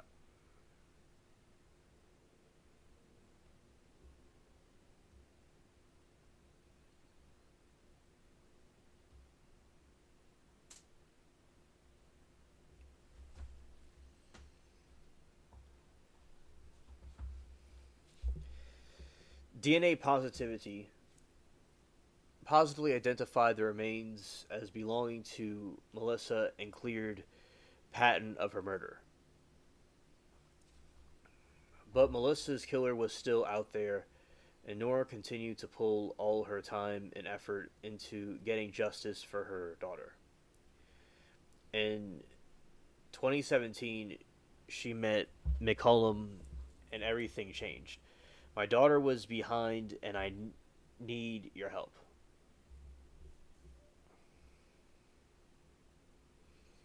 McCollum remembers the exact moment she first saw Nora Patton.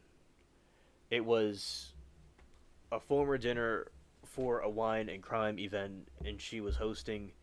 McCollum, who was in the founder of the director of Cold Case Investigations Research Institution, often hosts the popular program that takes in-depth look on unsolved cold cases.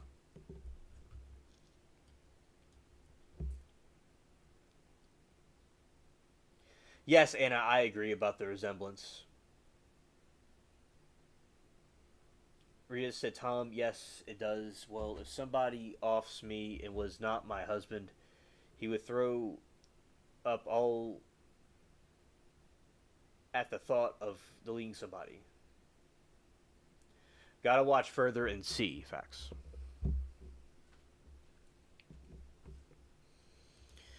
While McCollum was on the stage talking, she noticed a woman walking into the event wearing Bermuda shorts and a hat, looking like she literally walked off the beach.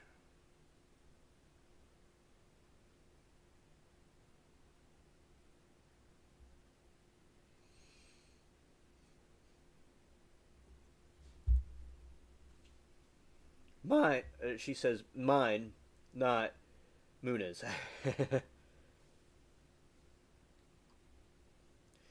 Muna's a patriotic Boy Scout. No one would even look at him. He smells of honesty. Scared.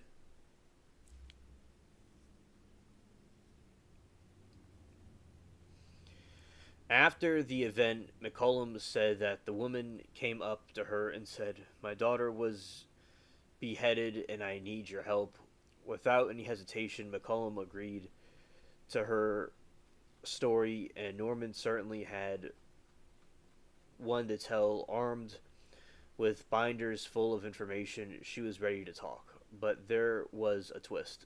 Quote, she touched both binders and looked me in the eye and said, "My husband is in prison for murder and I helped him." Norma testified against him, which played a substantial role in the case, testified in LT Bruce Jordan and Fayette County Sheriff's Department.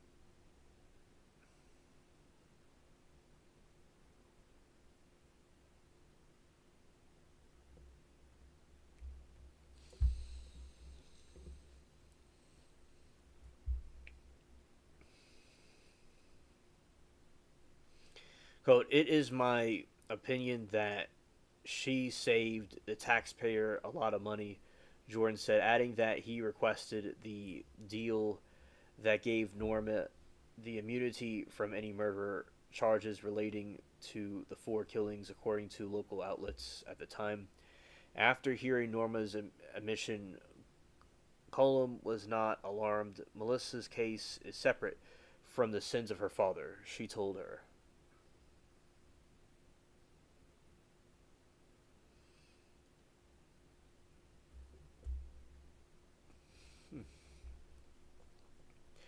But the McCollum said that she never needed to speak with the patent to do a complete vintomology in 2021, and they started with corresponding by writing letters.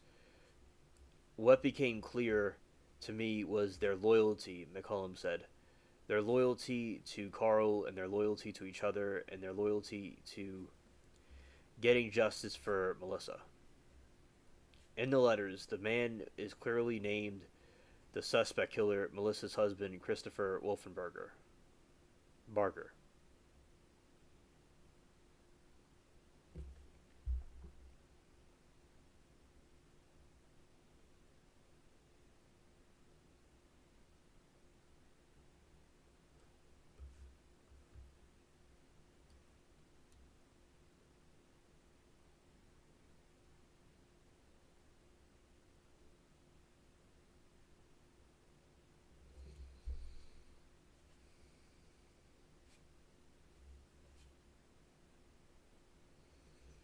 Right, Tom, I'll tell you everything, but full immunity first, please.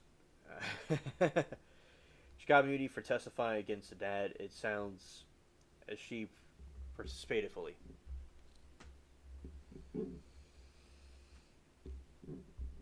Through McCollum's own investigation, her correspondence with Melissa's family, and the letters that she had her own theories, but told the Independent that she was time to bring experts because the end of the day, who cares what I think if I had Nancy Grace, Joseph Scott Morgan, and Dr. Angie Arnold telling me it's Wolfenbarger, McCollum said, and they've told their own independent research.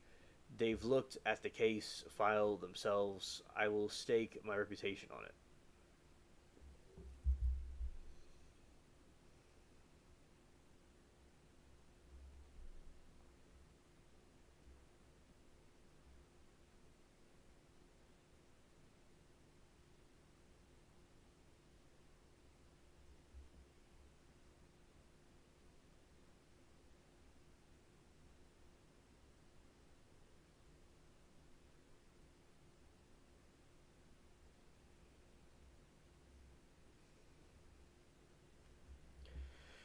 I used to write in cursive in school. Did did y'all write in cursive? Now a lot of teachers didn't like me writing in cursive. They liked me writing in print or like in script. People call it also.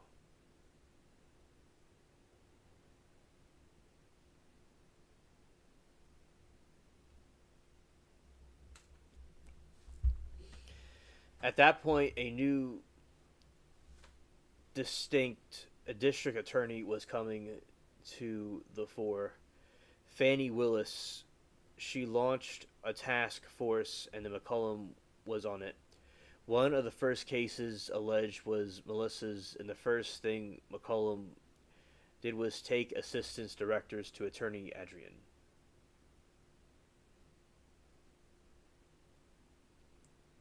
Oh, okay. Thank you, chat, for you.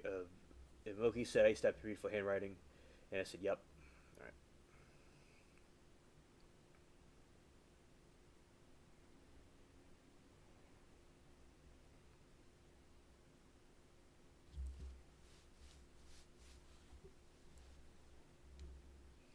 The first thing McCollum did was take district attorney Adrian Love in the area where Melissa's head had been found and proximity of the front door to his business. That is crucial, she said. You've got to be shown them and go walk, and they got to walk in it.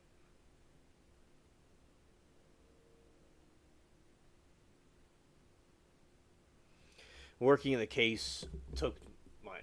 Yeah, I learned it in third and fourth grade, and I got into a habit of doing it. And some of the teachers later didn't like it, and it can be sometimes difficult to read some because it's not like print, and say it's scribble scratch, but the when I would write in the cursive or script, it was just a different way of writing. But I did what I could to write in print because I understand it can be difficult to read. And now sometimes I was known really for having not good handwriting, really, but I was writing in cursive. Now sometimes I'd write in print, but I sometimes would. Uh, I like the in cursive writing better, but that's what I prefer. It gets it done quicker and easier. But the print, doing it for a long time, I I would understand what I wrote, but a lot of times it was just like notes that like I could be in a class and like know what's going on for the test and stuff like that without writing notes, but I would we write notes anyway, and I wasn't even gonna really look at them later because I memorized things. So, like how I would do a trials, you know, I'm like when I'm watching a trial with y'all, taking notes. I do bookmark certain terms and things I think are important, so I do think taking notes is important. But taking notes that are not necessary, I'd probably opinion is not necessary. But to do more necessary, you'll have it just right. So nothing wrong with taking notes. But yeah, so yeah, sometimes I was writing cursive. Sometimes I was like not as disciplined. I didn't have the patience. Sometimes I didn't have the patience, and it wasn't always the neatest. But I write in print fine, and when I wanted to, but my preferred was the cursive because it was just easier to do. But then again, it was difficult to understand. Yeah. I don't really use. I have a journal I write stuff that goes on in. I've done that since I was in school, and but it's been a really long time since I've used pen and paper. I've used pen and paper to give me reminders about things because sometimes, like with my phone reminders, I have so many notifications and things. It just I like forget about it. So I like to have a pen and paper to remind me about something, and I like cover my phone with a reminder. Say if I'm going to do a video, or if I'm going to do a project or something with y'all, or something else, or ordering or some seeds, or getting some seeds, or getting some soil or something. So I like pen and paper too.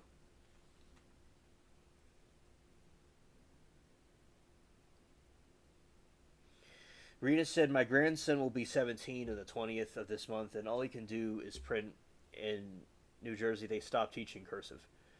Yeah, now it can be difficult to read sometimes, but I can understand it, but I can understand it also can be kind of difficult to read. But basically, yeah, a lot of people, like teachers, they would get angry at me, and I would become a habit. I did it by habit, And I kind of like how I can say kill, but I say delete. It's also a tradition, but I got in a habit of saying delete or doing certain things because of the other projects I was on different streams. But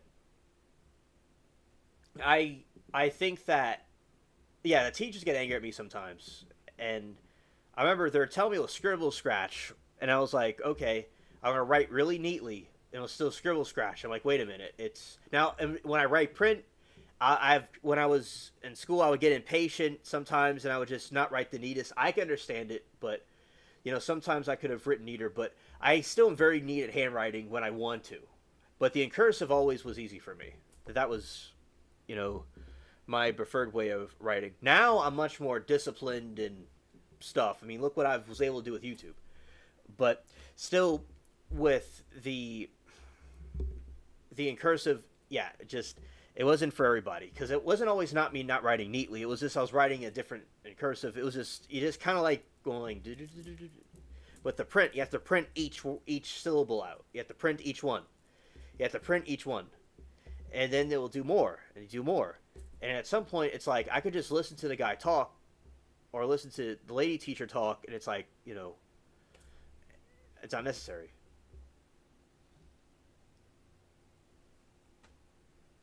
Anna said that's ridiculous. It's really ridiculous, Rita. I have no kids, and I did not know that the boy world is effed up. Rita said I'll have to ask him if he can write his signature. He'll need to know that. Anna said probably can't write because of the type now. I think it's wrong, but any not that anyone cares. Yes, scared.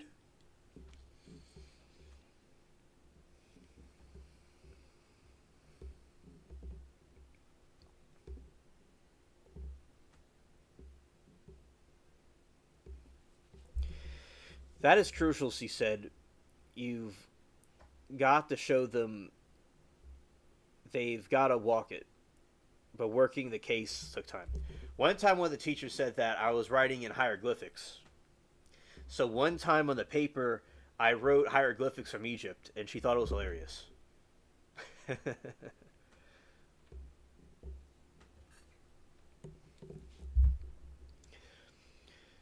But on YouTube, you know, you yeah, cursor's faster. Yeah, on YouTube, I don't have to deal with writing a paper. I just make a video for y'all or go live. It's a different situation. It's much different now. Imagine like if like Law and Crime, like we're just writing notes, or if I have to write notes. I wouldn't mind doing that. There's certain definitions that I would I would write notes for. Like I learned about different terms and stuff, and I do bookmark it and I go back and study it. I do that because I like the concept of taking notes or stuff like that because you can you can like memorize something or learn something new. But some stuff I was just like, this is not necessary. I could just listen to the dude talk. I mean, I did good.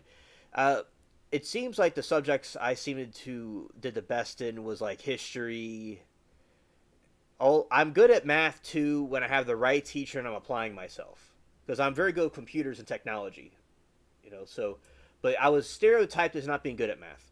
But when I applied myself and I had a good teacher that I liked, well, they're all good, but a teacher I was more suited for me. I did quite well. But the favorite topics were like history and things like that, and like I guess like physics and sciences. And with YouTube and stuff like that, the law and crime stuff, the trial stuff is like history. So that was something I was good at before I got into this. My favorite thing to do was in school was to write essays because the ABCD questions I do good with that. But if you get something wrong, but you know the content, you get the answer wrong. But I like the essays because you could explain and argue why you know what you're talking about. You'd be more persuasive, and I do very well with that. With the essays, I did find out the other thing too, but I prefer the essays. That was much later, like my senior year. Anyway, yes, I do agree that cursive is faster. Justice for Melissa. Melissa's husband, Wolfenbarger, was arrested on August 6, 2024. A press conference was planned for the next day where he was arrested and would be announced to the public. The original lead detective on Melissa's case wanted to contact her father himself, but the inmate would not have phone privileges until Thursday.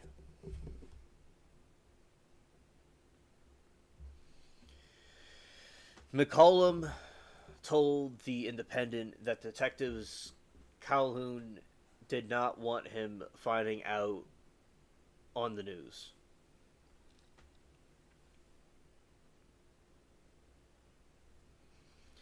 Back in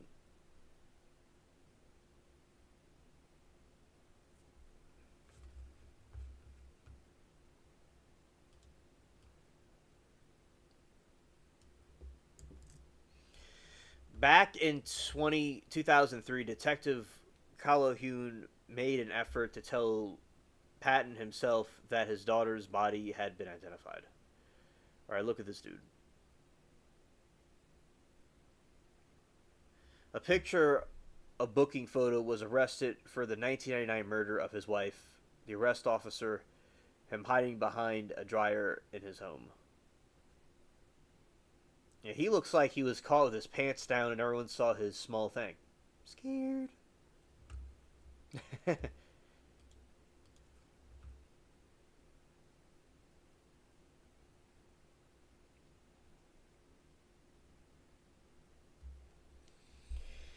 He drove. I will look that up, Rita. He drove to the prison to tell Carl in person. Daddy McCollum said. So this time, the detective went out of his way to call Warden to have someone deliver news to Patton. He had been devastated when he found out that she had been murdered, Norma said about her husband, but he was deliriously happy as soon as he found out about how Chris had been arrested. Detective Shepard, who took over the case several years ago, said Wolfenbarger had been a person of interest from the beginning, and that probable cause is how they were able to finally make the arrest.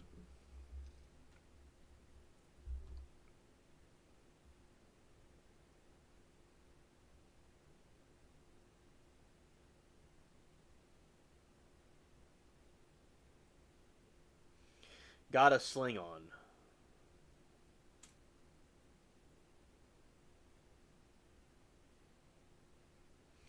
Those are some pictures, shirts.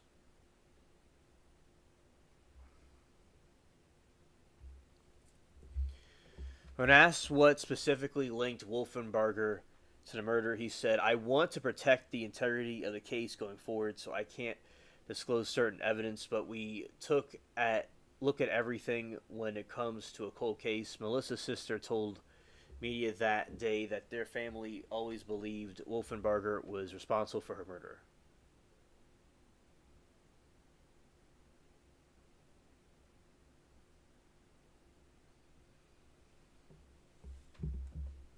Yeah, and Moki says he was in a motorcycle accident.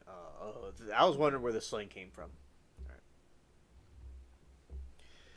Melissa's sister told the media that their family always believed Wolfenbarger was responsible for her murderer. From that day on, I knew it was Christopher, she told reporters. There was never, ever any doubt in our mind who did this. My mom has said, I don't know how many times that when she met him, there was just evil in his eyes. She continued.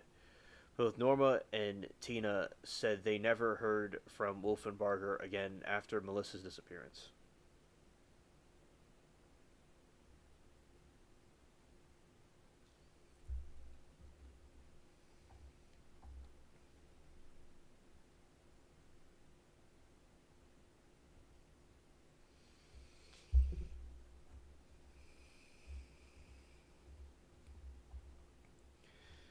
Melissa had left her husband in the summer before she disappeared. According to her sister, after saying her husband hit her and dragged her by the hair down the sidewalk.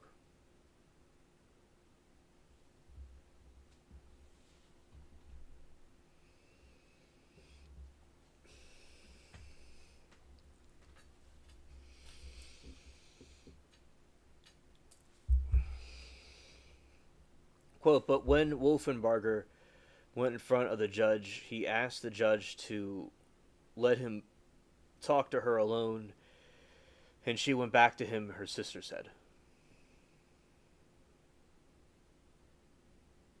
They performed surgery recently while in custody. That's why the wheelchair. Oh, okay.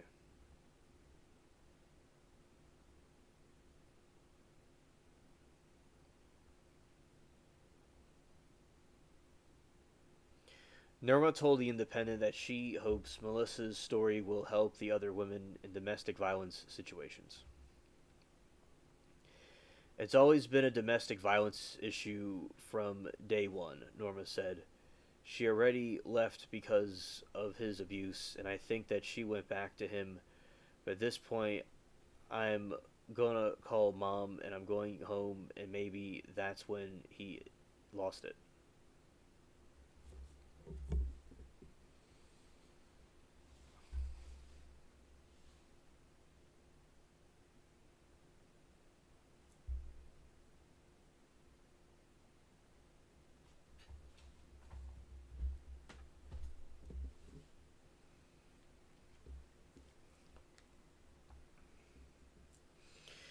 You don't know what the final straw was that caused him to do what he did to her, she said.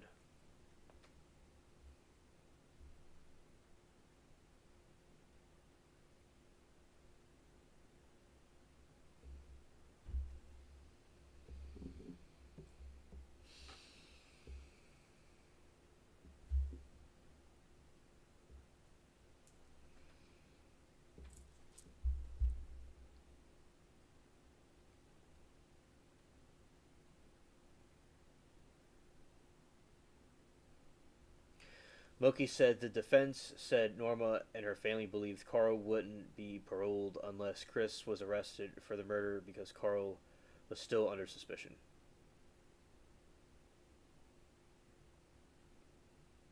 Ah, okay.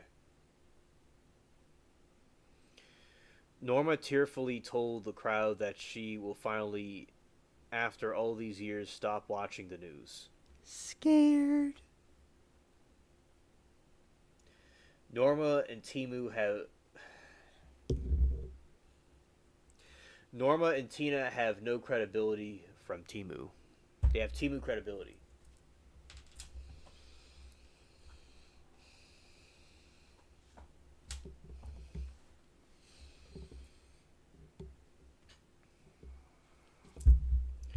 Norma tearfully told the crowd that she will finally, after all these years, stop watching the news. I don't have to watch the news anymore because I got home. She said, he's in jail and Lord help me. Lord help me. He said there.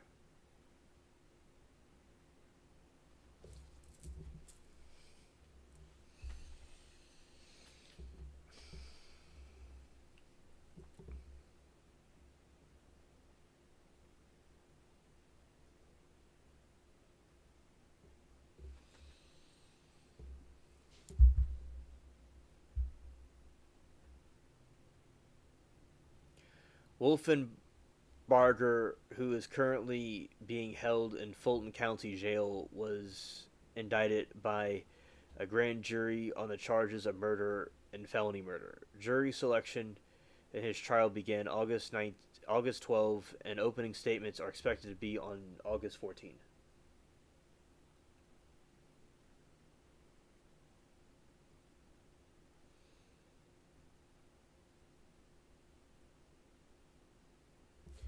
Scared. All right, that is the breakdown of Wolfenbarger.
G, my precious Ruby, it's great to see you. Welcome to the chat. We just finished just talking about this new case that we are watching.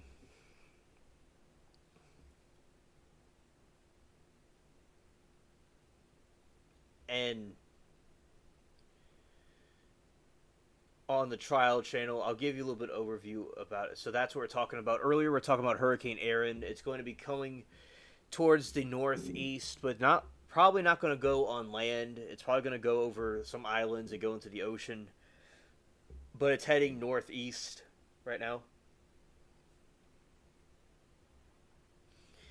And we're talking about how they have bad cement in these islands. They have bamboo and they have wood holding everything together inside the cement, and it causes it to rot out. When they need to get metal to do that. The metal stops the cement from cracking. Norm and I were talking earlier about.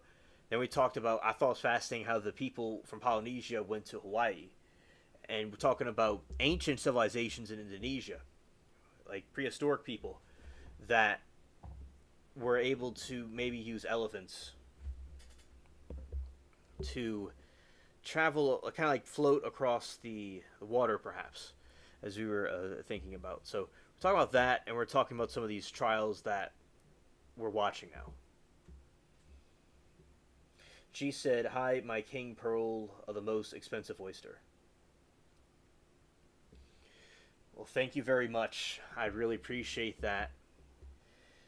You are the rarest, most expensive ruby queen and the most beautiful tropical island in the Caribbean, in a sequestered cave. Only the most blessed can find. In the sunlight, it has all the different colors of the rainbow in it that reflects. And it's very magical. Thank you, G. Appreciate that. All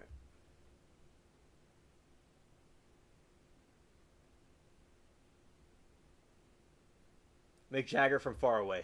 All right, let's look at this one to give G an update about what's going on.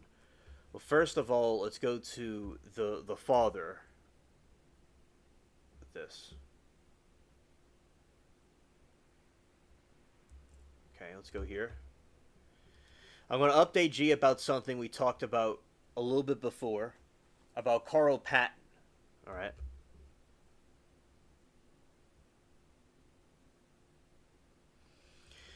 All right, and Carl Patton was, they say, a serial killer, but most likely a like a hitman. This is father of the victim.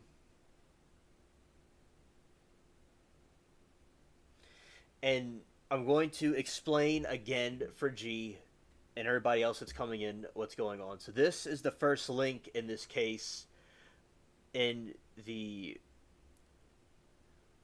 Wolfenbarger case.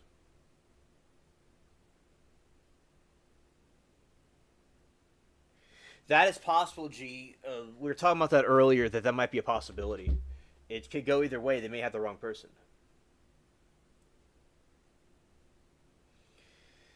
G said, oysters are very expensive here in New York. It's a luxury and rarely a pearl worth millions. Thank you, G. I appreciate that very much.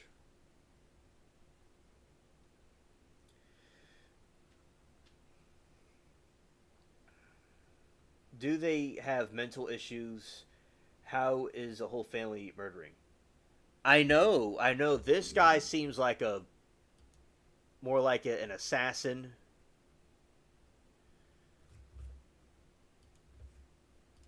All right, this is the victim. Yeah, that's the victim right there.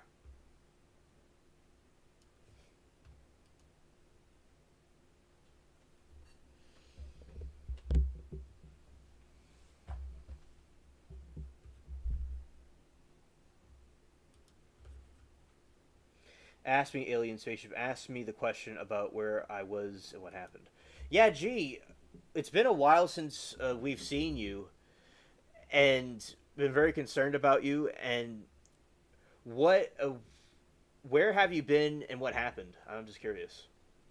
You know, I've not seen you around the chat rooms or this chat room. So yeah, I would like to know what's been going on with you and what happened, whatever was going on.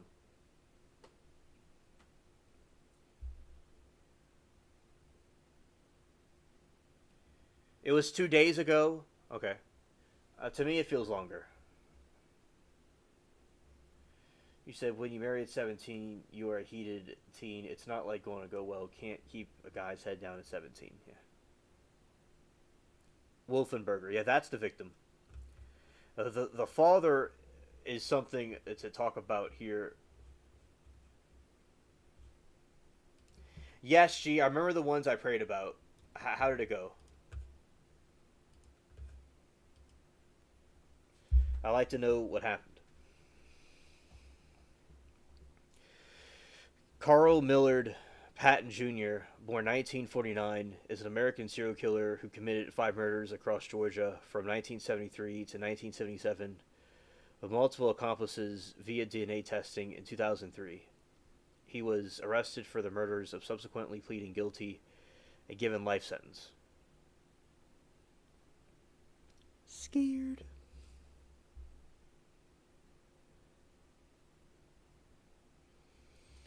5 felony murder, 5 felony theft.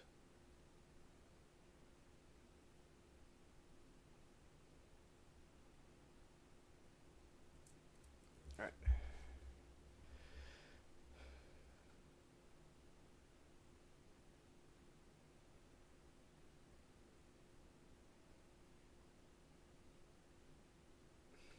G said the Reddit the test on the radiologist asked for even more, since those showed something too.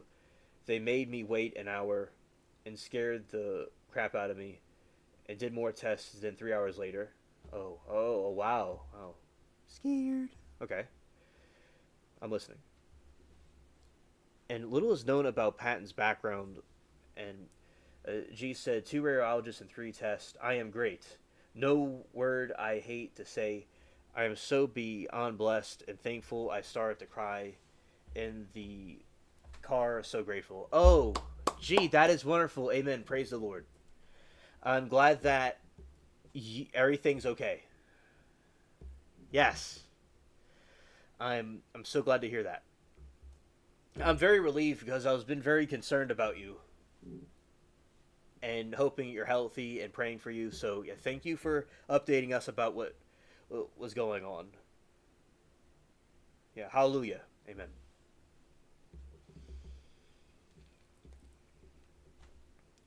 Yeah, because we want you with us as long as possible, and it is we need our fellow Earthlings and aliens with us. Praise God. Yes, thank you all. I was so scared with them retreating me. Yes, that is great. I'm so relieved.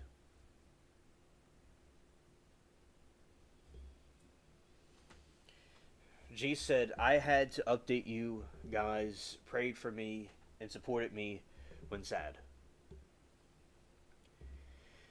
Well, yes, we're glad to be there for you, and you always were there for us, and we feel that it's our duty to help one another, so we were glad to be there for you. Thank you for the update. You're welcome, G. It was my pleasure. My pleasure.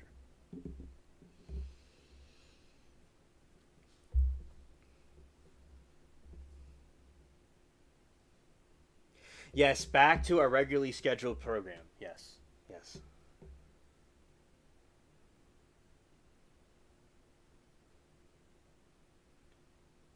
Scare the crap out of you. They did it all the time. So glad for you. Yeah, facts, Norris.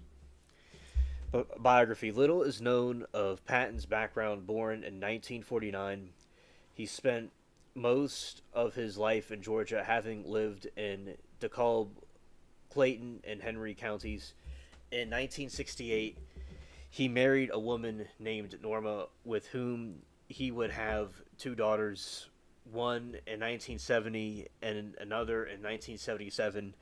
In 1970s, Patton learned a number of trades in construction industry, working in the field until his final arrest. In mid 1983, he was arrested for the felony theft and convicted of the charge in November, receiving a year of imprisonment. In consequence, he did not serve the sentence in full, as Patton was granted parole, released on May 2, 1984, and he is known to have committed any crimes after this, and no criminal charges were filed against him until 2003 arrest.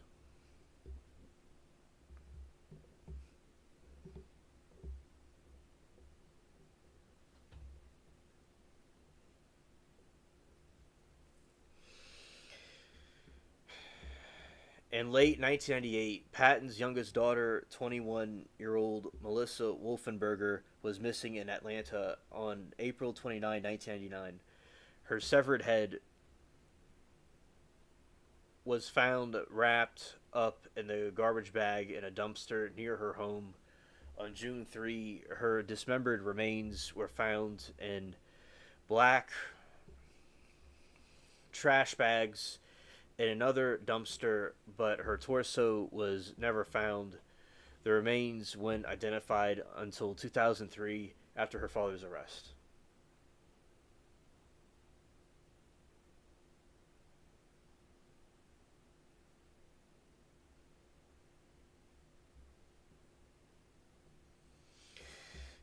Fact, Smokey.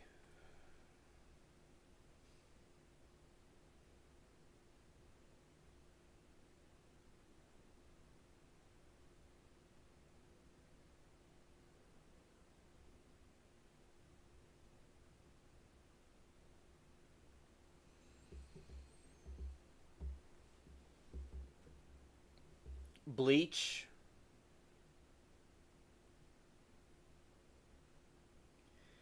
We're talking about the murder. It might be to cleanse it. To maybe preserve it. If that's what you're talking about. If you're talking about the murder scene, it has to do with to preserve it. But if it's something else, I'm not too sure what you're talking about. But yeah, it is probably to preserve it.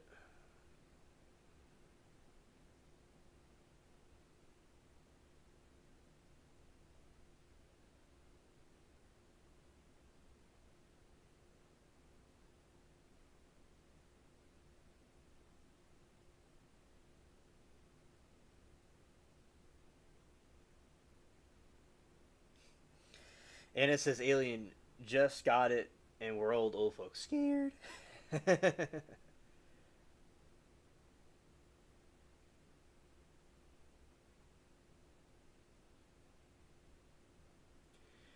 All right, and I'm just looking at what y'all are saying. Yeah, a glass of wine, a pint, specifically. Exposure.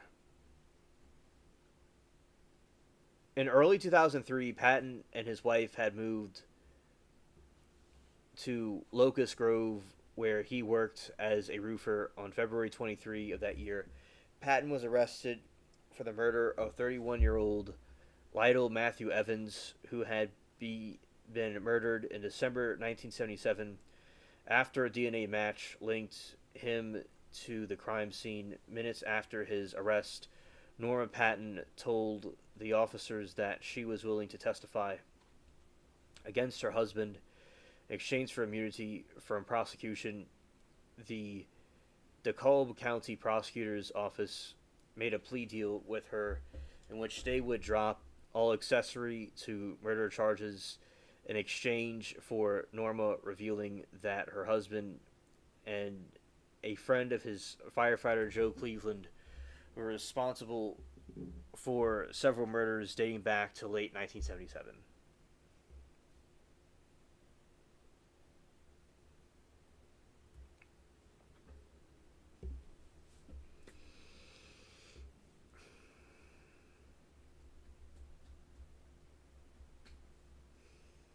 Oh, hello, Kay. Great to see you.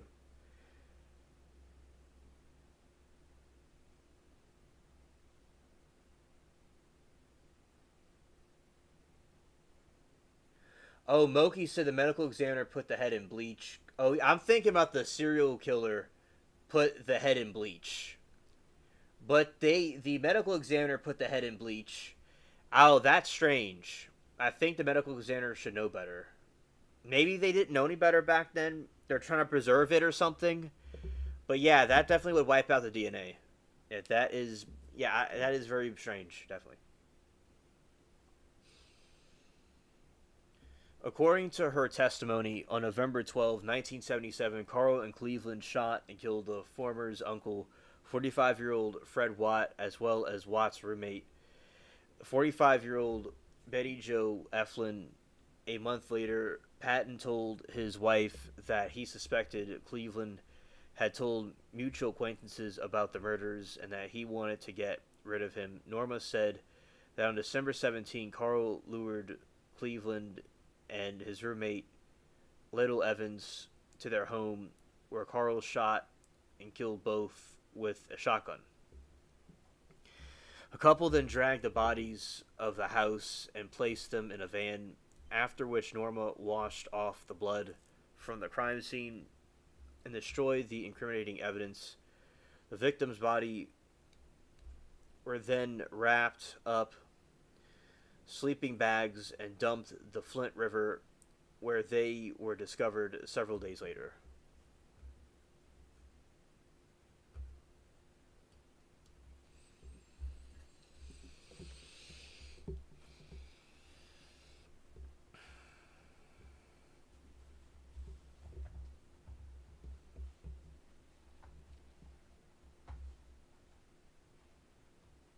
After disposing the bodies, Norma said that she cleaned the van while Carl burned several pieces of blood-stained furniture and other items in the backyard.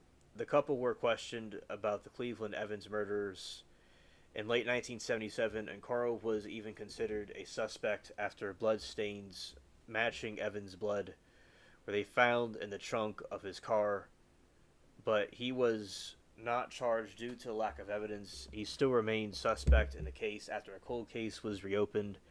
A DNA test in 2002, it came back with positive match.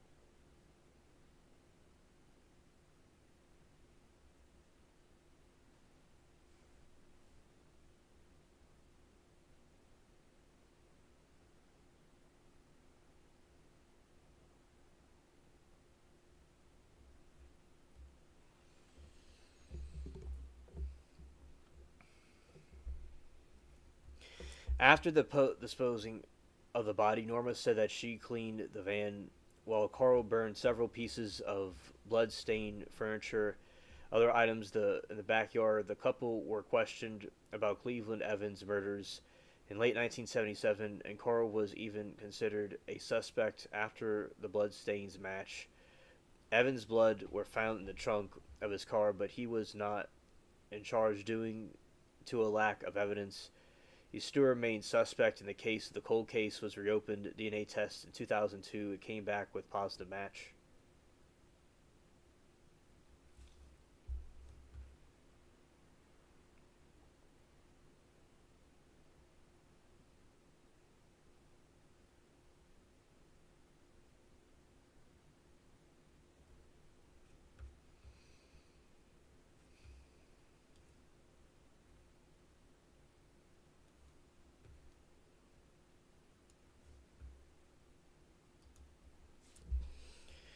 Trials. Patton's first trial began in early March 2003 in Clayton County, where he was charged with the murders of Fred Wyatt and Betty Jo Eflin. Serving as a prosecution's key witness, Norma Patton claimed that the Carl had been hired to kill Fred by the man's common law wife, Marie Jackson Wyatt, who had taken the life insurance policy on him.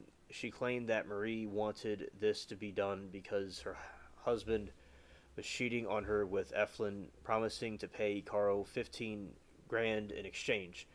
Carl, then together with Cleveland, the pair killed them both, dumping Eflin's body in the Flint River, where Fred's body was placed in his car and left to the radio tracks, and the car was eventually hit by a moving train, making his death appear like an accident. Yeah, you saw there was another case on today. Yeah, there was I saw two, maybe three.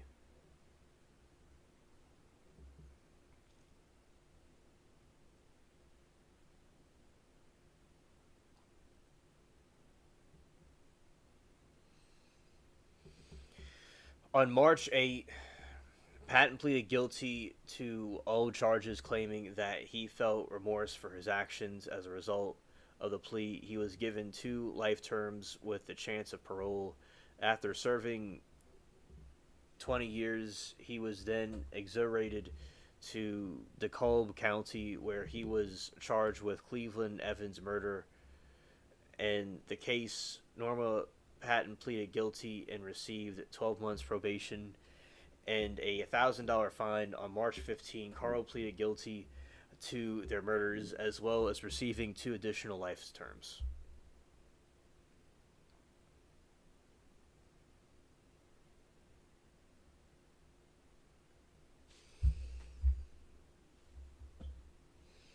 Admission to additional murder. A month after his trial ends, Patton unexpectedly confessed to a 5th murder, that of Richard Russell Jackson, Marie Jackson, Wyatt's first husband, who was shot and killed in Henry County in March 9, 1973. He claimed that he had paid by Marie to carry out his murder, which he committed with the help of Joe Cleveland. The following his confession, Patton was extradited to Henry County to the stand of trial in the case. During the proceedings, Patton stated that Marie approached him with the offer to the killing of Richard in early 1973, claiming that he had been abused by her, agreeing on March 9 that the Cleveland lured Jackson to their car, whereupon they drove to a wooded area near Ellenwood. Patton then pulled out 22 caliber pistol and aimed it at Jackson, who fiercely resisted and managed to exit the vehicle. He attempted to flee from the men, but Patton and Cleveland caught up to him and gunned him down.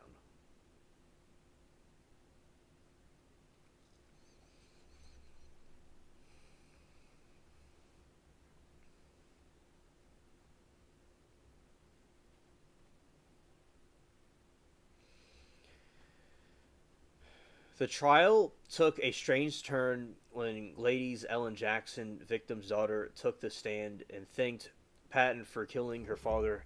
Much to the surprise of those present, she confirmed that both of her father and her stepfather had abused her mother, additionally claiming that Fred Wyatt had abused her as well.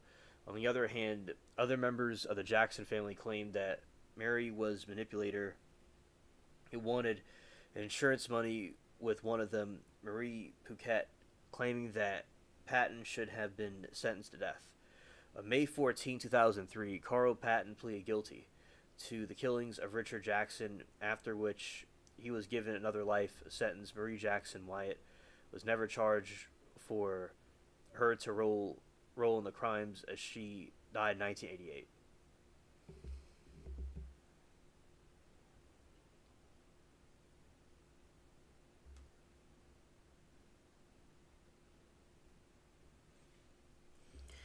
Scared. I've had Jewish wine before.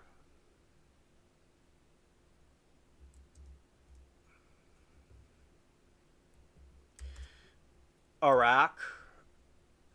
I probably pronounced that wrong. Oh, okay.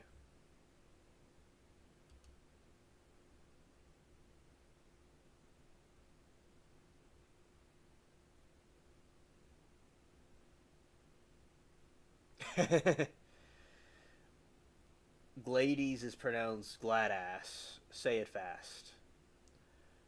Gladass, gladass, gladass, gladass. Oh, okay. Gladys. Okay. Thank you.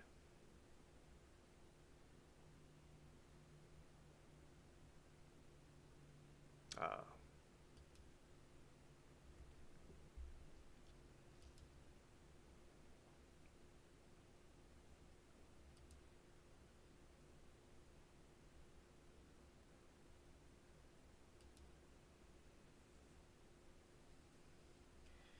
Iraq is called. I'm not pronouncing this right, probably, but I'm going to pronounce it right anyway. So, Uyuzo. Thank you. Thank you, Kay. For Greeks, everyone is always trying to claim Armenian or Middle Eastern stuff as if it was theirs. Oh well.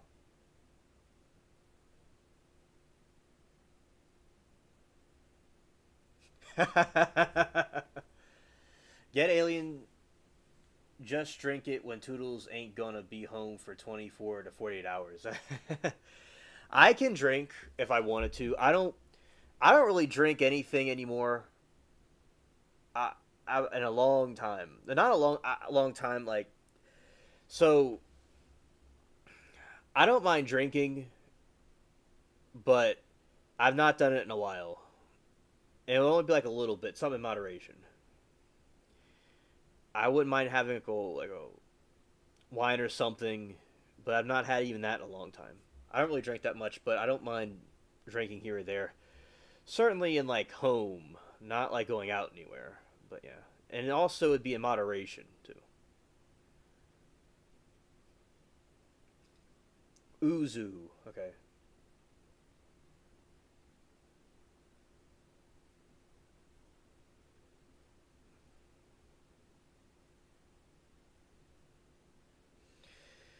yeah.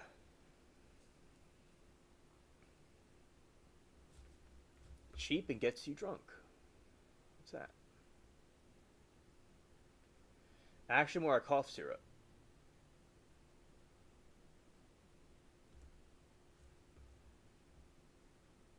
I don't like throwing up either.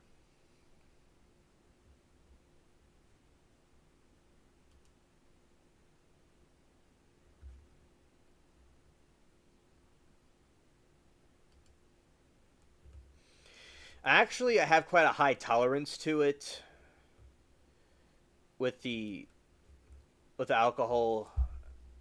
It's I have quite like a just a genet. Let's say genetics.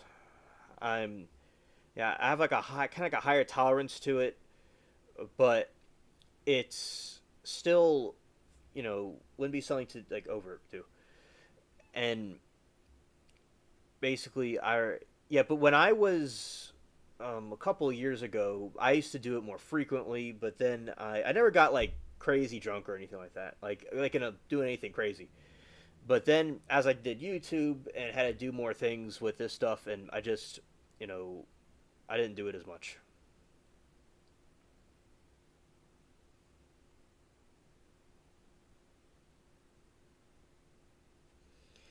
G said never drink at home until COVID once a year events when you go out. Yeah, I wouldn't want to get like personally. I wouldn't like having like a dinner or something or drinking something for dinner is fine. It's just that some people were paranoid about something happening to me or someone trying to roof a drink or something like that. So there's advising me to do it at home where I would be safe or with friends that I trust. They didn't want anything to happen to me, but the going and drinking at a dinner or something should be all right. Yeah, and I wouldn't like get drunk at a bar doing crazy things. That's what I'm talking about.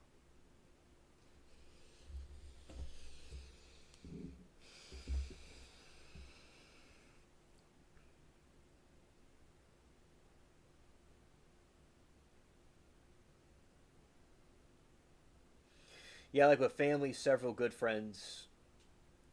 Like during ladies' night with no friends. Yes, alien. At your age, only at home. I would trust no one. Yes, G. Yes, G. Understood. That's what I was taught. Like when I was taught about some very close friends of mine, people I grew up with, they were teaching me about it. To not mix drinks up, to not mix light and dark drinks up, and to when you say you feel a little buzz or something, to not overdo it. You don't want to get like sick or throw up. Do it with friends you trust, stuff like that, and that. So I was advised very well.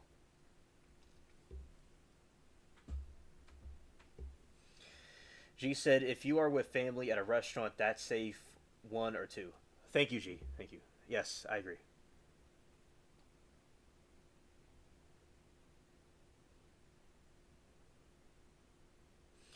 One thing I like is rum and mixing it with something like Captain Jack Sparrow drink and the pirates drink.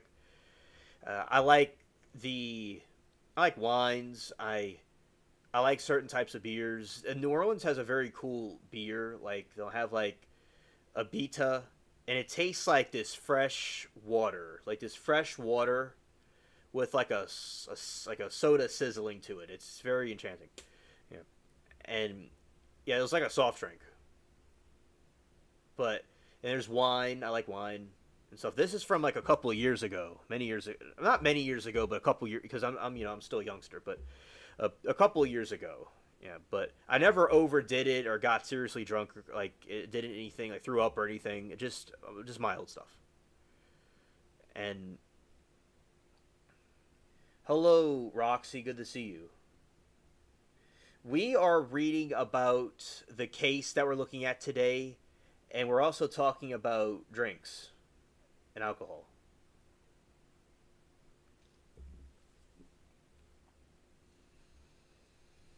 Right, 6 months. If a sister comes over, my good friends could do that. Friends, I could do 3 glasses over 8 hours. Budweiser beer is a beer that messes you up more than any other beer. Okay, understood. Had close girlfriends that looked out for me and my virtue. That's good. That's good.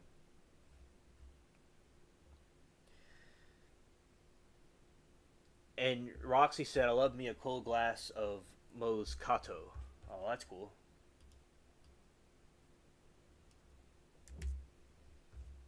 It's great to see you, Roxy.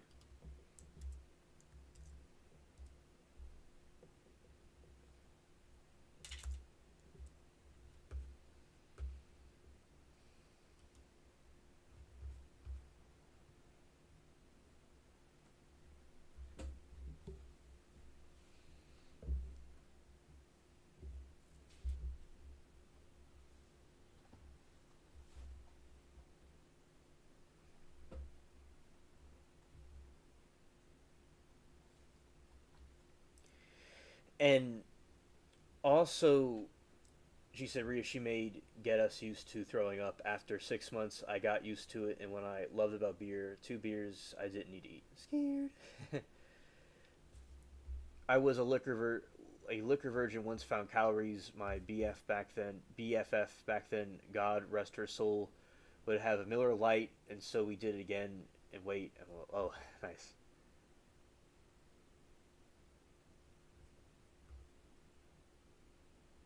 All right. Admission to additional murder. A month after his trial ended, Patton unexpectedly confessed to the filth, the fifth murder that Richard Russell Jackson, Marie Jackson, Wyatt's first husband, who was shot and killed in Henry County on March 9, 1973. He claimed that he had been paid by Marie to carry out the murder, which committed with the help of Joe Cleveland. Following his confession, Patton was extradited to Henry County, stay at trial in this case.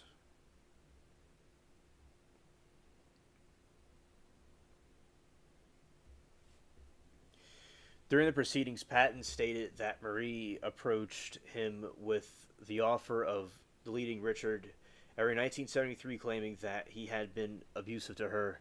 He agreed in March 9. He in Cleveland lured Jackson the car, whereupon they drove to wooded area near Ellenwood. Patton then pulled out a 22 caliber pistol and aimed it at Jackson, who fiercely resisted and managed to exit the vehicle.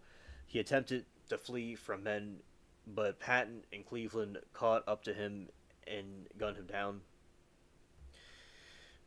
The jail took a strange turn with ladies Ellen Jackson and the victim's daughter took the stand and thanked Patton for the killing of her father. Much of the surprise of those present, she confirmed that both her father and her stepfather had abused her mother, additionally claiming that Fred Wyatt had abused her so well and had been members of the Jackson family, claimed that Mary was a manipulator who wanted insurance money.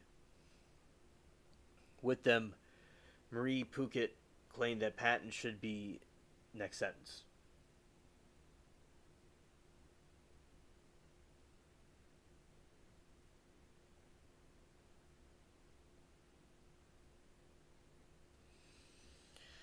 On May 14, 2003, Carl Patton pleaded guilty to the deletion of Richard Jackson, after which he was given another life sentence.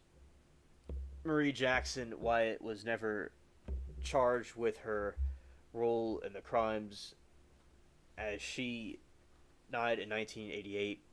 Following his convictions, Patton was briefly suspected of murdering his daughter Melissa Wolfenbarger, but eventually ruled out the suspect. Wolfenbarger's husband, Christopher, was arrested for Melissa's murder August 2024, and he claims that he had always thought the wife had left him on her own volitation,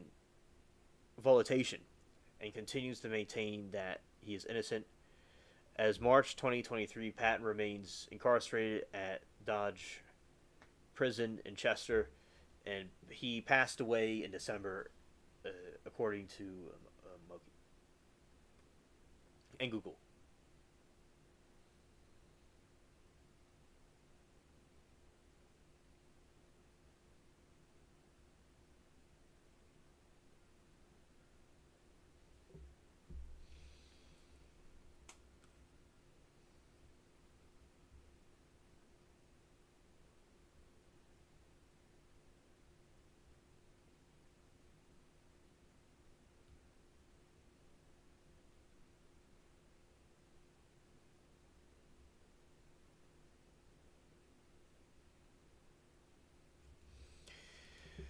Okay.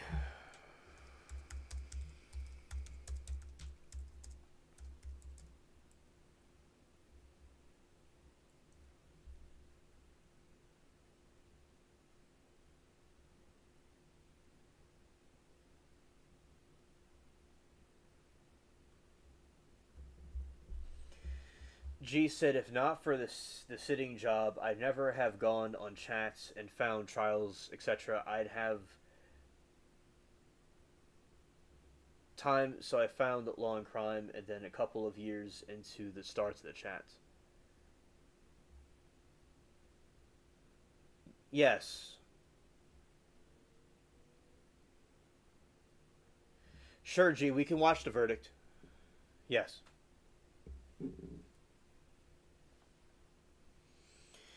A gallon. A gallon of beer was originally rationed for drinks for sailors, but it could spoil easily at sea. Around 1655, many ships switched over to rum rations.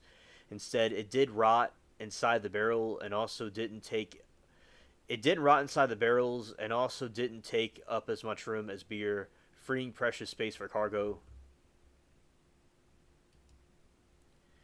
It didn't spoil like with beer barrels.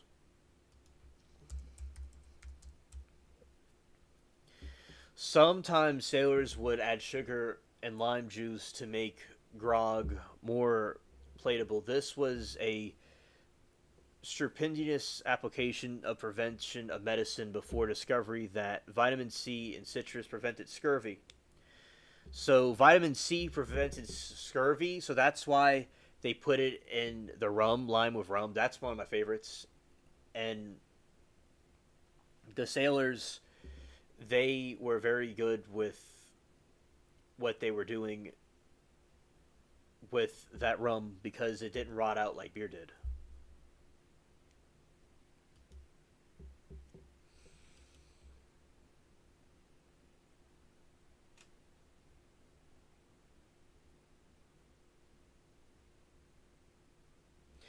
Yeah, what I do, and I sit down quite a bit with the trial chats. What I do is sometimes I walk around the room, I pace around the room.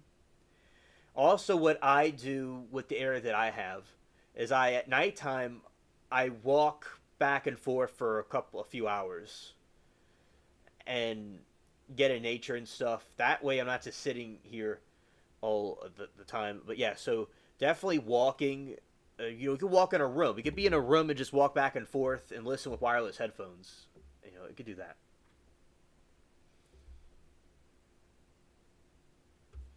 All right, let's go.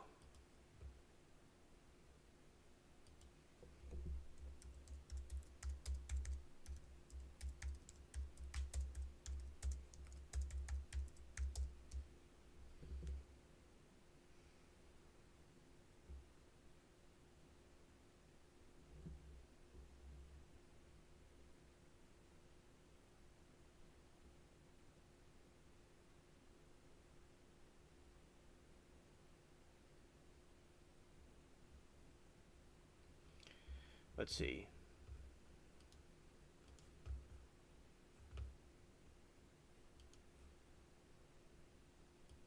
I ordered 200 hand forged. Here we go. Gonna get rid of that and play. Let's see. I'm looking for something.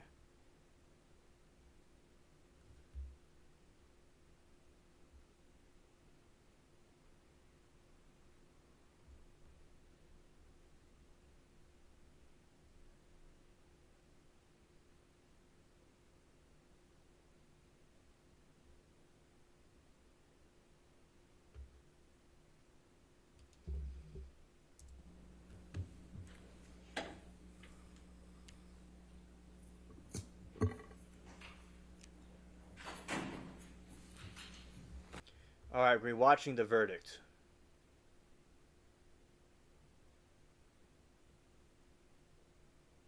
Oh, there you go. Scared. Scared.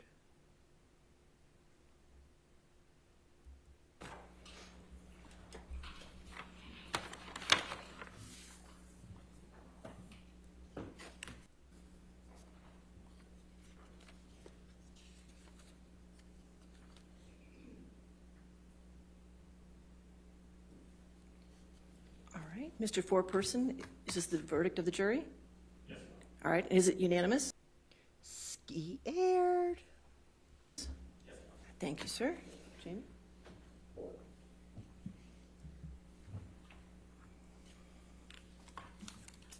In civil case number CL 2019-2911, Mr. Depp's claim against Ms. Heard. 1. As to the statement appearing in the online op-ed entitled Amber Heard. Good night, Tom. As to the statement appearing in the online op-ed entitled Amber Heard, I spoke up against sexual violence and faced our culture's wrath.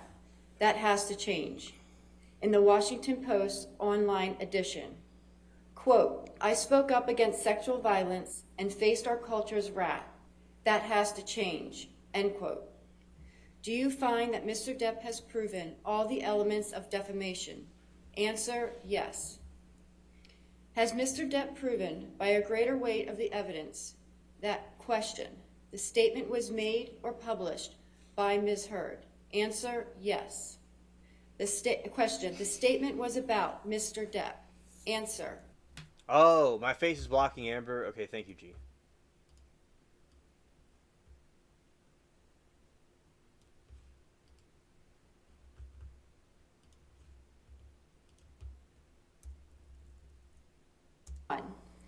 Mr. Depp's claim against Ms. Heard. 1. As to the statement appearing in the online op-ed entitled Amber Heard, I spoke up against sexual violence and faced our culture's wrath. That has to change. In the Washington Post online edition, quote, I spoke up against sexual violence and faced our culture's wrath. That has to change, end quote. Do you find that Mr. Depp has proven all the elements of defamation? Answer, yes. Has Mr. Depp proven by a greater weight of the evidence that, question, the statement was made or published by Ms. Heard? Answer, yes. Question, the statement was about Mr. Depp? Answer, yes. Question, the statement was false? Answer, yes. Question, the statement has a defamatory implication about Mr. Depp? Answer, yes. Question, the defamatory implication was designed and intended by Ms. Heard? Answer, yes. Question, due to circumstances surrounding the publication of the statement, it conveyed a defamatory implication to someone who saw it other than Mr. Depp? Answer, yes. Do you find that Mr. Depp has proven by clear and convincing evidence that Ms. Heard acted with actual malice? Answer, yes. 2, as to the statement appearing in the op-ed entitled A Transformative Moment for Women in the Washington Post print edition and the online op-ed, Amber Heard, I spoke up against sexual violence and faced our culture's wrath. That has to change, in the Washington Post online edition. Quote, then 2 years ago, I became a public figure representing domestic abuse, and I felt the full force of our culture's wrath for women who speak out, end quote. Do you find that Mr. Depp has proven all the elements of defamation? Answer, yes. Has Mr. Depp proven by a greater weight of the evidence that, question, the statement was made or published by Ms. Heard? Answer, yes. Question, the statement was about Mr. Depp? Answer, yes. Question, the statement was false? Answer, yes. Question, the statement has a defamatory implication about Mr. Depp? Answer, yes. Question, the defamatory implication was designed and intended by Ms. Heard? Answer, yes. Question, due to circumstances surrounding the publication of the statement, it conveyed a defamatory implication to someone who saw it other than Mr. Depp? Answer, yes.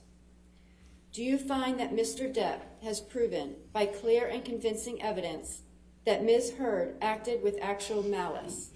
Answer, yes. 3, as to the statement appearing in the op-ed and a transformative moment for women in the Washington Post print edition and the online op-ed, Amber Heard, I spoke up against sexual violence and faced our culture's wrath. That has to change, in the Washington Post online edition. Quote, I had the rare vantage point of seeing in real time how institutions protect men accused of abuse, end quote. Do you find that Mr. Depp has proven all the elements of defamation? Answer, yes. Has Mr. Depp proven by a greater weight of the evidence that, question, the statement was made or published by Ms. Heard? Answer, yes. Question, the statement was about Mr. Depp? Answer, yes. Question, the statement was false? Answer, yes. Question, the statement has a defamatory implication about Mr. Depp? Answer, yes. Question, the defamatory implication was designed and intended by Ms. Heard? Answer, yes. Question, due to circumstances surrounding the publication of this statement, it conveyed a defamatory implication to someone who saw it other than Mr. Depp? Answer, yes. Do you find that Mr. Depp has proven by clear and convincing evidence that Ms. Heard acted with actual malice? Answer, yes. As against Amber Heard, we, the jury, award compensatory damages in the amount of $10 million. As against Amber Heard, we, the jury, award punitive damages in the amount of $5 million. In civil case number CL 2019-2911, Ms. Heard's claim against Mr. Depp. 1. As to this statement, appearing in the April 8, 2020 online edition of the Daily Mail, quote, Amber Heard and her friends in the media use fake sexual violence allegations as both a sword and shield, depending on their needs. They have selected some of her sexual violence hoax facts as the sword, inflicting them on the public and Mr. Depp. Do you find that Ms. Heard has proven all the elements of defamation? Answer, no. 2. As to this statement, appearing in the April 27, 2020 online edition of the Daily Mail, quote, quite simply, this was an ambush, a hoax. They set Mr. Depp up by calling the cops, but the first attempt did not do the trick. The officers came to the penthouses, thoroughly searched and interviewed, and left after seeing no damage to face or property. So Amber and her friends spilled a little wine and roughed the place up, got their story straight under the direction of a lawyer and publicist, and then placed a second call to 911, end quote. Do you find that Ms. Heard has proven all the elements of defamation? Answer, yes. Has Ms. Heard proven by a greater weight of the evidence that, question, Mr. Waldman, while acting as an agent for Mr. Depp? Answer, yes.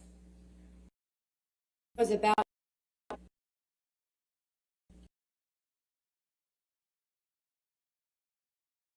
Answer, yes. Do you made with actual malice? Answer, yes. 3.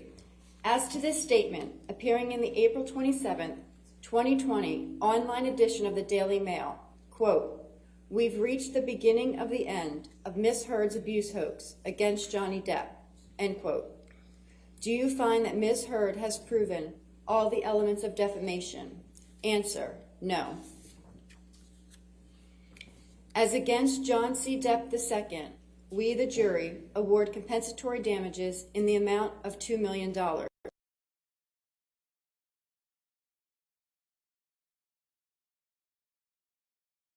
Juror number 22. Yes. Juror number 27. Yes. Juror number 29. Yes. All right. I do find that the jury's verdict is unanimous. Ladies and gentlemen, this concludes your service in this case. I want to thank you again for your dedication and your hard work during this trial, and I know I speak for everybody here when I tell you that we appreciate your sacrifices and your time and your public service in this matter, okay? So I'm going to have you go back to the jury deliberation room for one more time, and then we'll release you from there, okay? All right, thank you.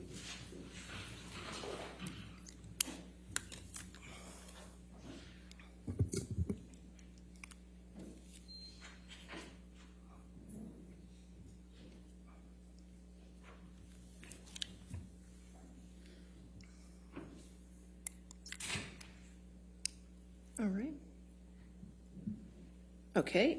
In accordance with law, I will amend the punitive damages award to the statutory cap of $350,000 on Mr. Depp's award, okay? I will set this down for entry of an order, and can we do it on June 24th at 10 a.m. if that's available? All right, Yes, if Mr. Chu, if you could prepare that order and then circulate it to Ms. Bretterhoff, and we can have all the objections noted on it. All right? We'll do that, Your Honor. Thank you very much. All right, and if I get it before that date, I'll take it off the docket, okay? All right, again, thank you to all the attorneys for your professionalism, and you're welcome to come to my courtroom anytime. Well, give me a few weeks, but then you can come anytime, okay? All right, court is adjourned. Thank you, Ron. All right.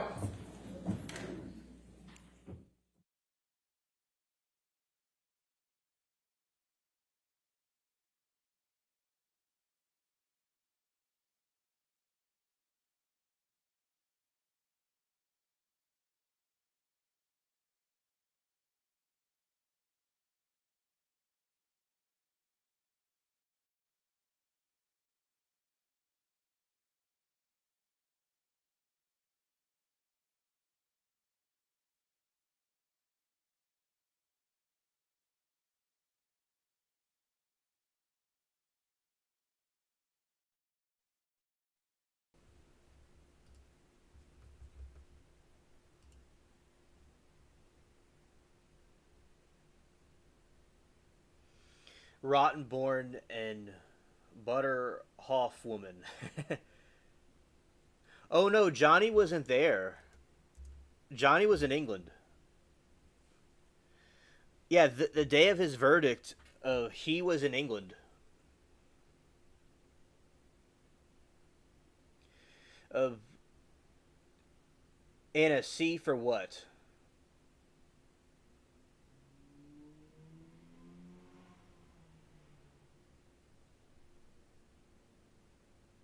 Just curious.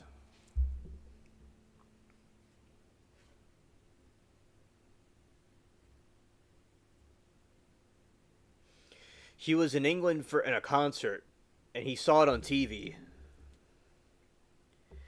I remember I was at the Independent. The chat was going insane. It was going. Oh, it was like a jackpot thing. It was just going and going and going.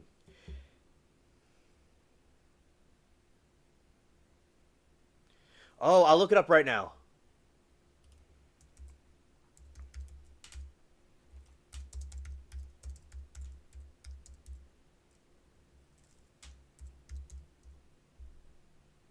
It's Christopher.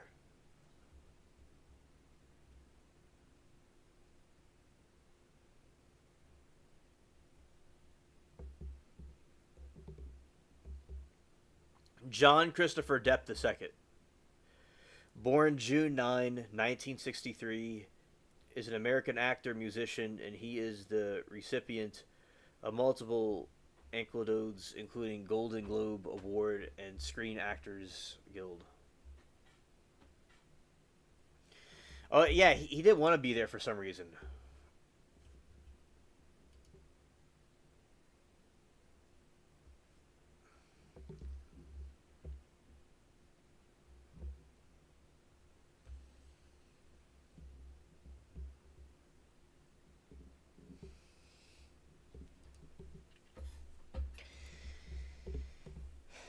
Yeah, and so I remember I was talking to Ladybug, and because she was my first chat buddy for my first chat stream buddy at Independent. She was the one that brought me over to Law and Crime. We were so excited and so happy. We were all me and the friends were celebrating. And as I said, I was at Independent at the time. I only went to Law and Crime for one day during this trial, like for a little bit.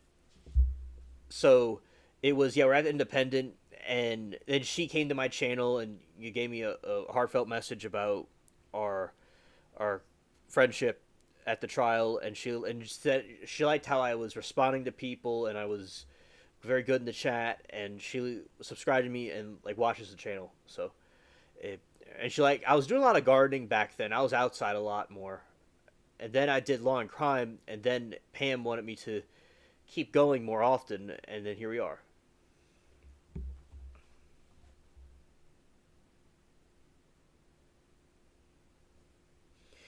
G said,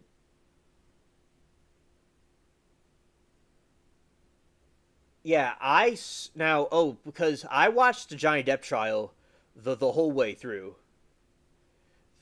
But Law and Crime, originally, I was just there here and there.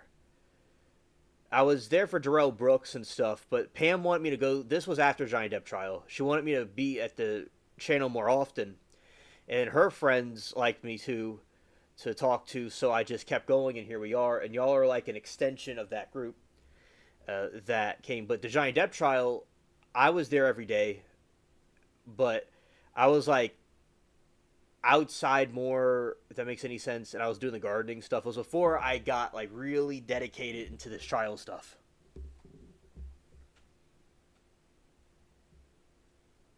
Yeah, I was there for Darrell Brooks. That was later in the year, and some other trials. And Pam was cool to talk to. And as we said with Linda, she remembers the first day I went to Law and Crime.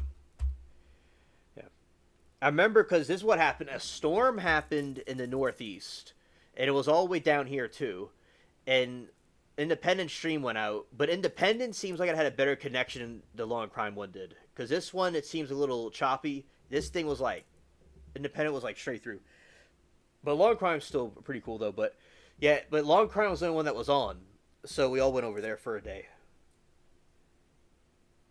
Yeah, I went there in 2022. I found Long Crime in 2022. One, it was Johnny Depp trial. There was a storm that happened. It knocked out Independent, and Long Crime and LC was on, and was on for like I was hour or 2, 3. I was there, and then the rest of the trial watched Independent. And Independent was not broadcasting trials anymore. So I just went to LC. And yeah, but Johnny was not present. And then they had this press conference. And man, it was a celebration. It was like a war was won. It was crazy.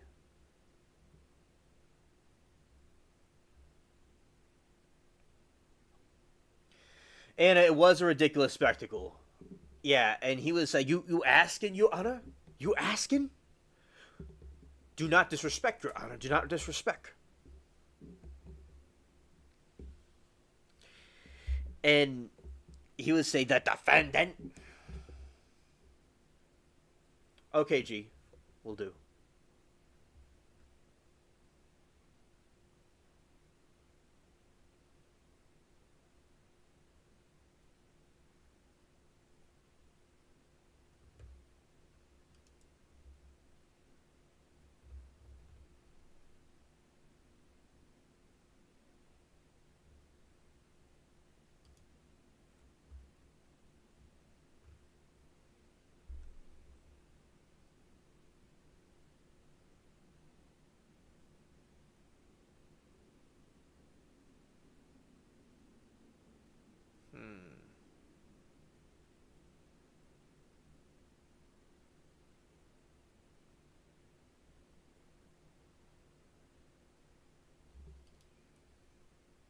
Johnny Depp are defamatory and unsupported by any evidence. We are grateful, so grateful to the jury for their careful deliberation, to the judge and the court staff who have devoted an enormous amount of time and resources towards this case.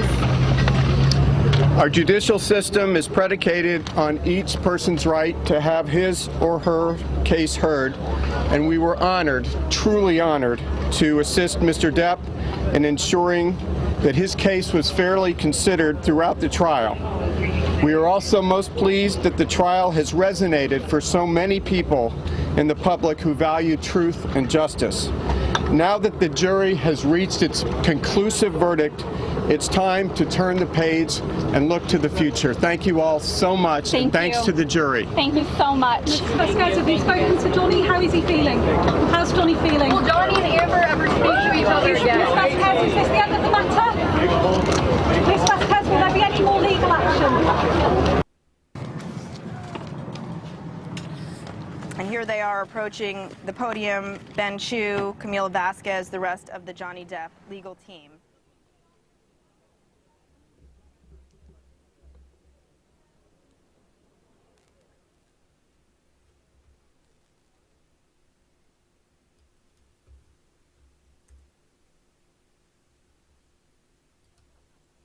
Today's verdict confirms what we have said from the beginning, that the claims against Johnny Depp are defamatory and unsupported by any evidence.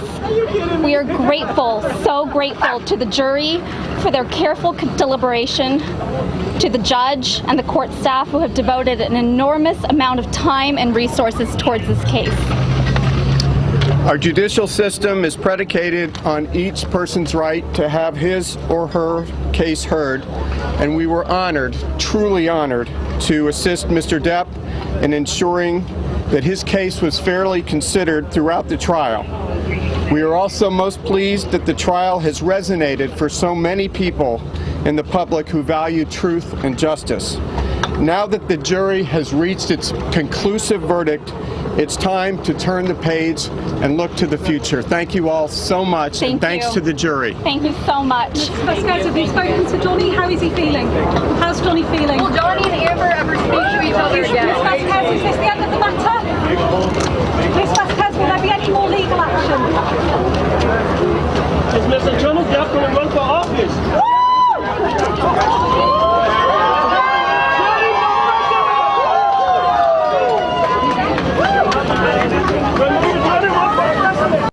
what happens during breaking news. So joining me right now is John Cox. We met in the line for wristbands this morning. John, you're a former assistant U.S. attorney. You told me this morning you tried cases. Tell me what you told me this morning at 7. Rita says, well, everybody, it was nice spending time with you all. We have to replace our bay window, and the guys are coming at 7 a.m. I'll see you all at the trial tomorrow. Good night. No, G, not that I know of. Did they ever connect with Johnny and celebrate? Is there a video of that?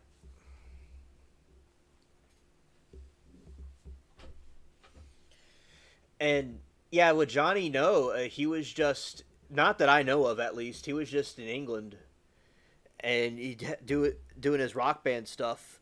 He made a statement that he was glad that it happened, but no, he was not there. He was just doing his own thing, and I will say this, that shout out to LC. Now I will say I'm glad I watched the trial on. I'm glad I found LC, and I like LC's commentary. Now I remember when watching on Independent, it didn't have this little banner right here, and you could like see the whole thing. That was a good. So I appreciate the view of the camera that they had, but this commentary that they're doing with interviewing different people is very good to see though on LC's end. He made a statement, yeah, but I don't know about a video of him celebrating it. I'll see what statement he made. He did make a statement. All right, let's see.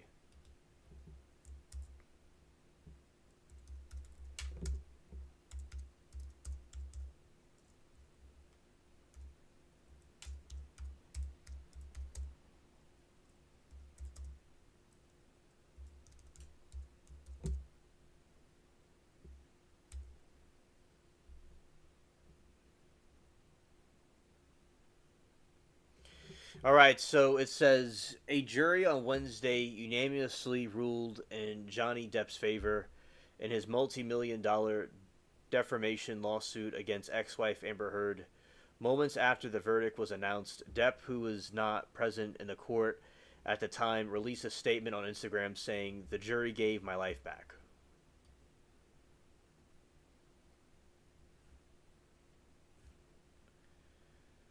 They didn't give an interview with the legal team, but Johnny this year gave his commentary about the trial.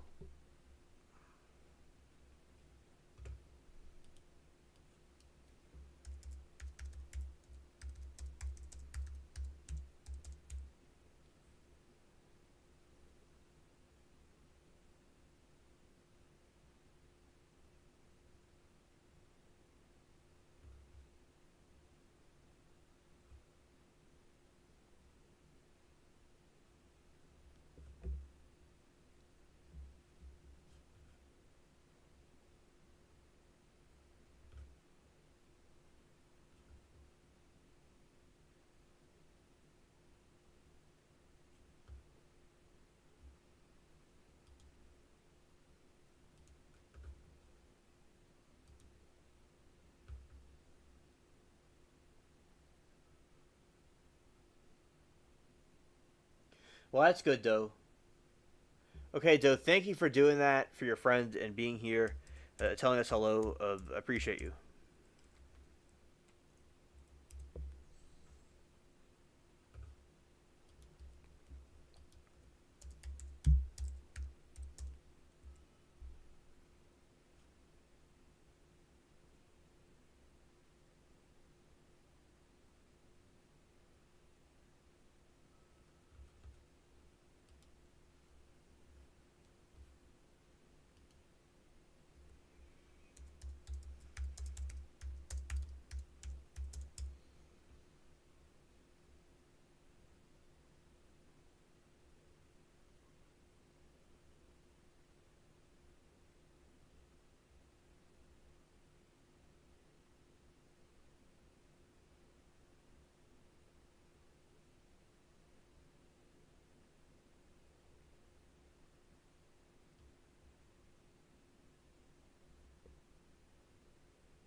Let's see.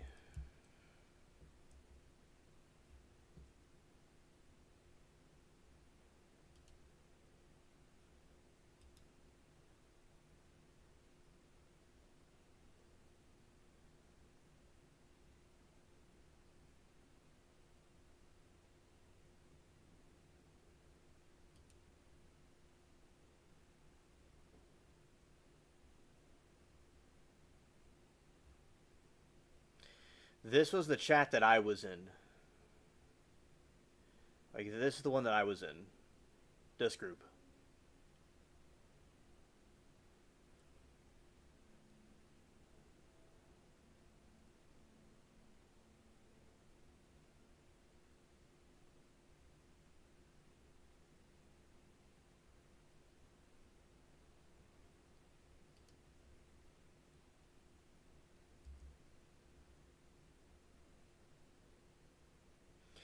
All right, here is the statement from Ben Chu without the banner. Okay, G, here you go.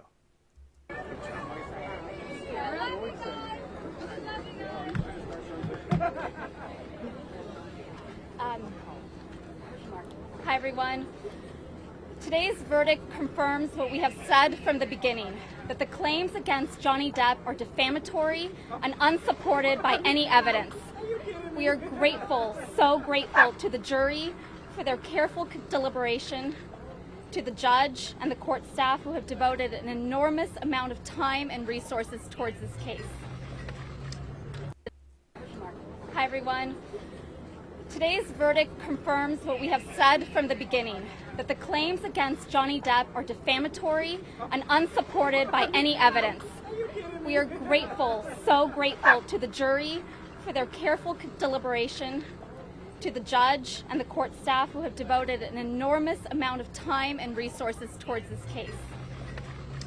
Our judicial system is predicated on each person's right to have his or her case heard, and we were honored, truly honored, to assist Mr. Depp in ensuring that his case was fairly considered throughout the trial. We are also most pleased that the trial has resonated for so many people in the public who value truth and justice. Now that the jury has reached its conclusive verdict, it's time to turn the page and look to the future. Thank you all so much, and thanks to the jury. Thank you so much. Vasquez, have you spoken to Johnny? How is he feeling? How's Johnny feeling? Will Johnny and Amber ever speak to each other again?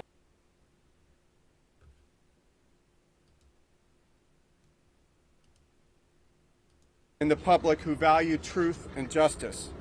Now that the jury has reached its conclusive verdict, it's time to turn the page and look to the future. Thank you all so much, and thanks to the jury. Thank you so much.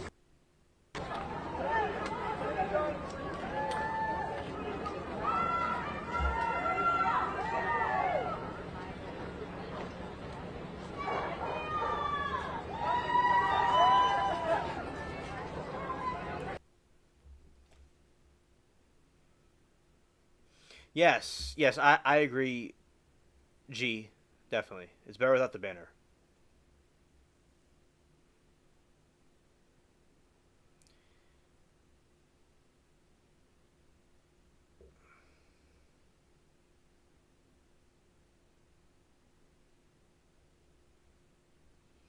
Yeah, people that were for Team Amber.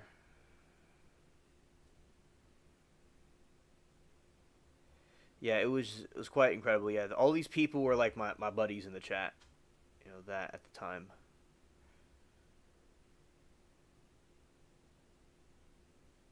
Yeah, the pirate flag, we're hoisting the colors.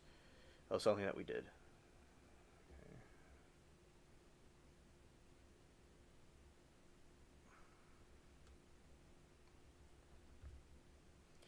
Yeah, I remember I got a lot of people to see that Johnny wasn't what they thought. That Johnny was cool people.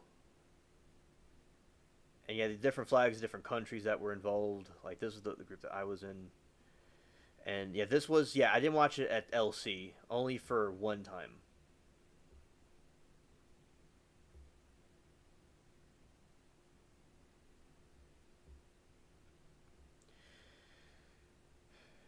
Oh, hello, therapist. Thank you for the like. It's great to see you. Welcome.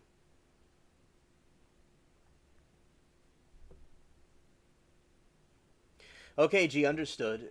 Lonely day. I'm actually going to sleep early, but better opportunity. When I'm tired, I am never sleepy. Oh well. Okay, I understand. Do it whenever you want to. Thank you for being here. I'm glad that you told us the news of what's going on.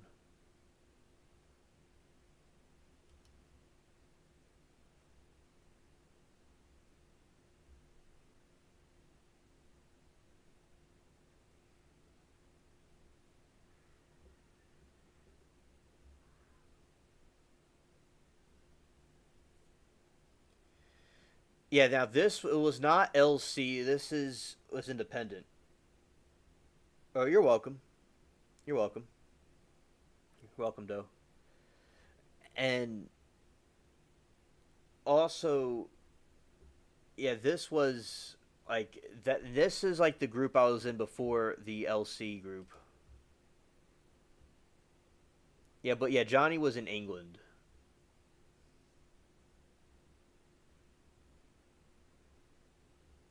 And they had those spammers in the chat. Yeah, I remember that. It had some like wild, like political stuff, and people trying to do different things like that. It was quite wild. Yeah, yes, indeed. Wow.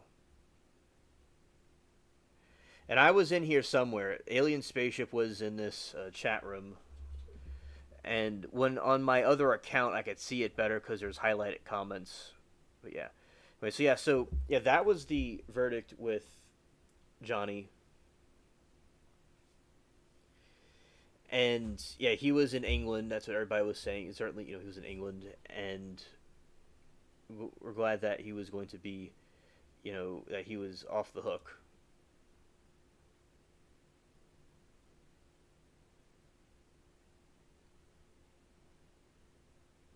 Oh no, this is not long. This is not Law and Crime. Gee, this was not the same group as. She was over at LC. Pam, she is at over at Trial TV Live sometimes, but she doesn't go to the Law and Crime chat anymore. And I've seen Pam recently. She's doing all right. It was Cogan. It was Kogan. That was her name.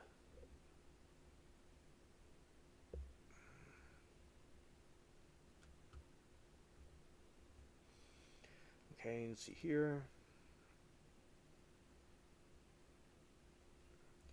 It's been I've looked over this chat before. All right. Yeah, but anyway, this was the chat that I was in, different than LC, different than LC.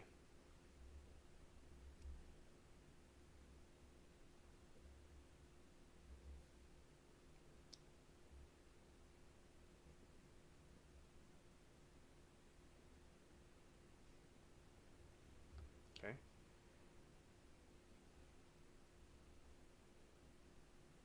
And then right here, that.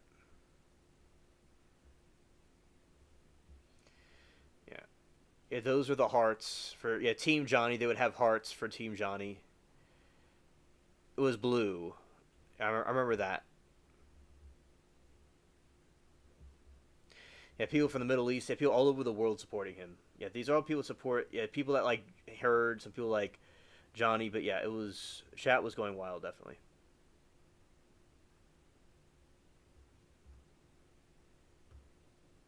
And this is where like Ladybug and I were writing each other back and forth, and this is when I got Ladybug to the channel, and I invited Donna and a couple other people that I knew from there over to the channel at that time. And I will show you all the chat messages that I did. They're in there somewhere, although it's not going to be highlighted because I'm not in the other account. All right, so over here.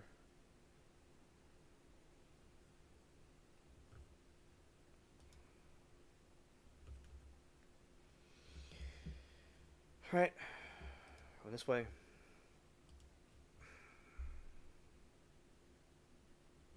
Oh yeah, it was going very, very fast indeed.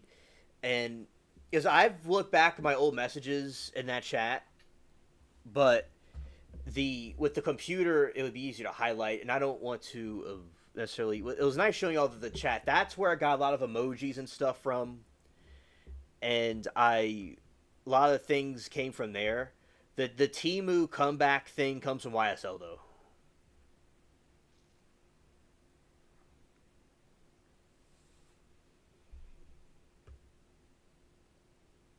'21. Let's go to 22. Oh, I'm looking through some pictures.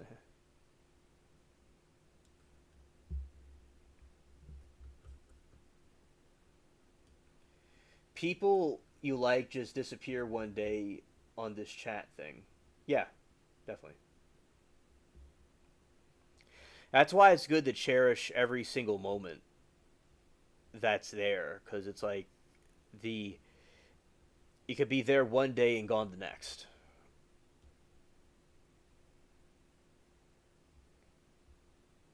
I'm scared.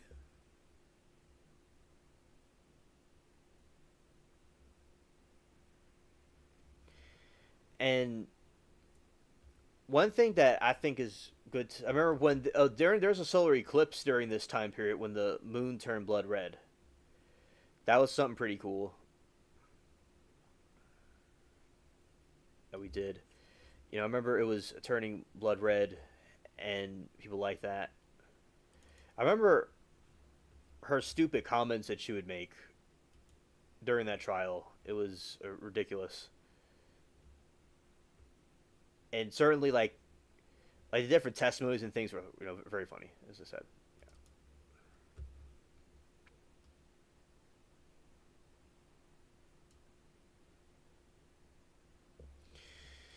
Oh yeah, no, I hear you, G. Understood. Understood. All I'm saying is that we can't always control the outcome of things, but we can always live in the moment is important. That's what my point is. I'm not no meaning in trying to be harsh or morbid, but it's quite true. But when people realize this, there's a lot of freedom in it. No, it was Amber Heard making stupid comments like what we've watched already.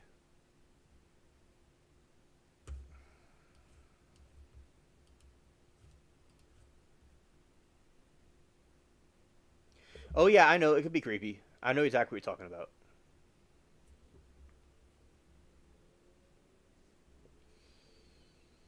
Yeah, now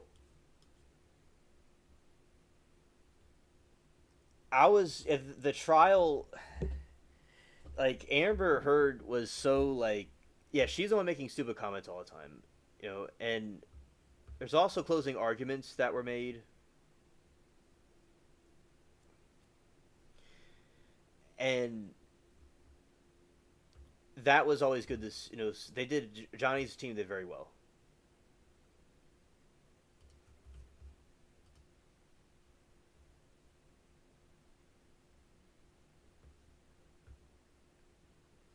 Yeah, Mandy was good. Oh, it was not a poster. The posters were wild. Even the Amber Heard people were pretty cool. Like, they were pretty wild. Like, they were extremely good at what they were doing on both sides. Both sides were making the chat fun. They were fun, but there was like people that were the slew of comments from people in that trial was people that were trying to go and oh okay, people in that trial being stupid were people that were trying to debate me about Amber Heard. That's what being more specific. Yes, it was. Yes, it was. Absolutely.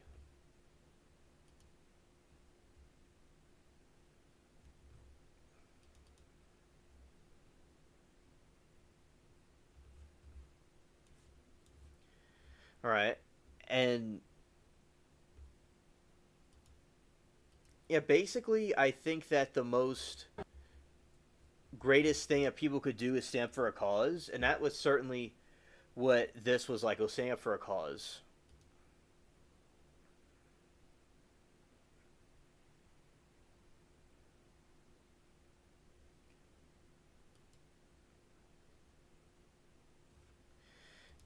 And that's what a lot of people did, coming together and doing that. Because, with Johnny, he didn't have to be there. It shows that his humbleness that he has. That he didn't have the ego to him. He was not narcissistic.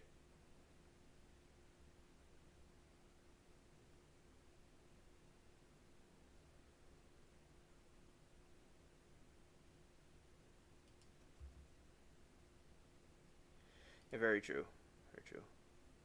I'll show y'all some little snapshots I've taken of it. Scared. Okay. And for instance, we have right here.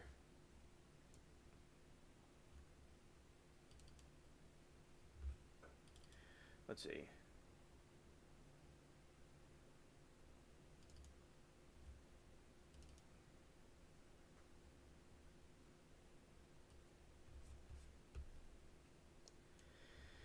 Going to this window, because I was going to show you all from the live chat, but I would have to go look through it. It would take about a minute to get through it. Yeah, okay.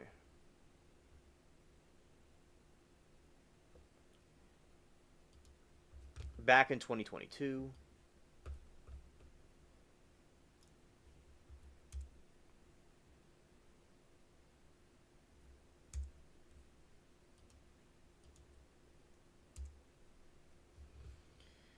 Okay, so we're going to zoom in here. Alright, this is the desktop. Because it's like an Apple computer, of course. Alright, so you see this right here was during that trial and in that chat that I showed you from the independent channel. And this was the emojis that I was putting for Johnny. I would put the pirate flag with the purple was my favorite color. So that's why I put that there. And blue is Johnny Depp's color for Team Johnny. And I put the pirate flag. So that is like, I was trying to show you all me from the live chat when I was commenting, but it's to catch it, it's going to be very tedious. So yeah, that was it right there. It was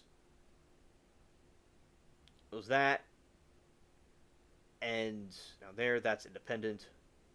And yeah, so that was when I was commenting on those posts right there. Okay. So like this. All right. Put me back.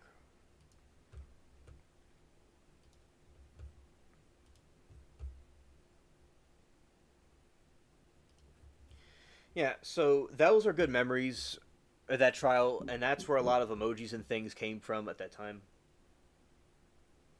You mean I'd like a TV show and have YouTube trial, watch chat? That's awesome. Yeah, thank you, Anna. He can afford to fly back to LA. He didn't want to be there. You mean I'd like a TV show and had a YouTube trial, watch chat? I don't know if you would want that, but maybe on the spaceship that'd be cool to have if that's what you meant.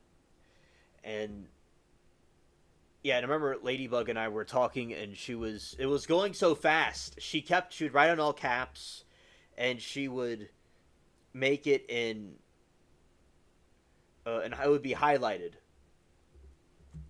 in orange.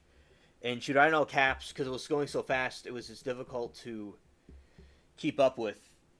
I was able to see her though, but she thought it was difficult, to see the different chats for me. So she wanted to make sure I'd be able to see it because it's going so fast. It was going. So yeah, I'm glad that I'd see her comments. I told her I saw every single comment she made. It was all good. Over here, this one right here.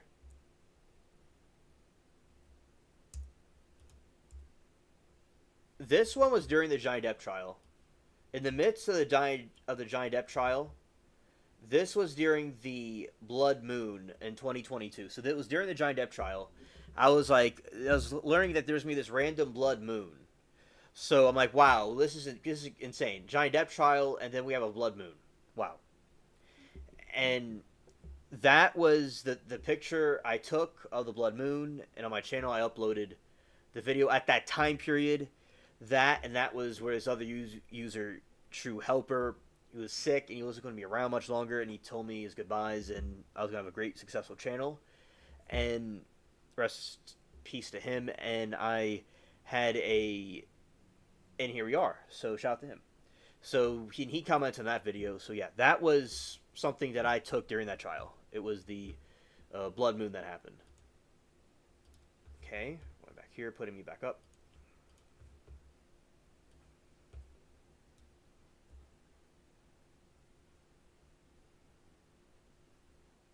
Oh, Anna, okay. So they do not independent channel is still there, but they don't broadcast trials anymore from what I could see.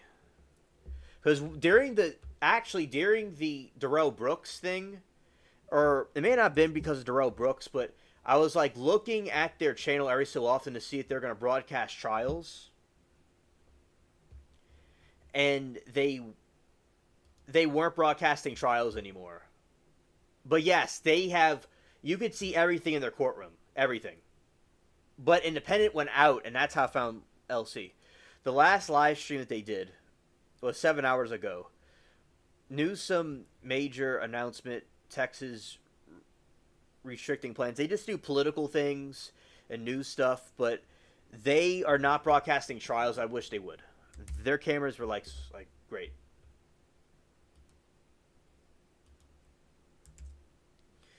But this is the Independent YouTube channel. If y'all were interested, they do news stuff.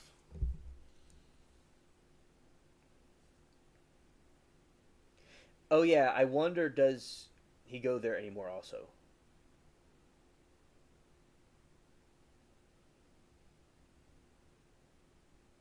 Oh, you were on LC until mid-Seaman trial. Oh, okay. I wonder, does he go there anymore also?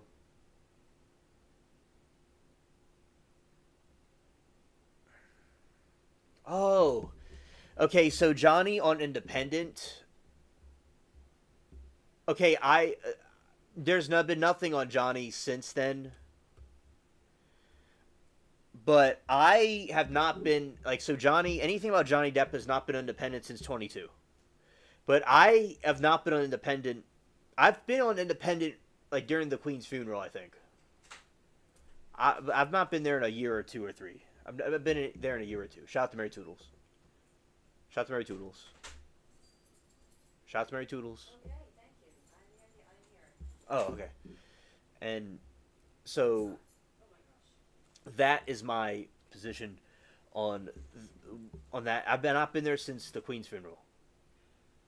And some other stuff. But I was always looking for my old friends, but they weren't there. But Ladybug's on the channel. She subscribed to me back then.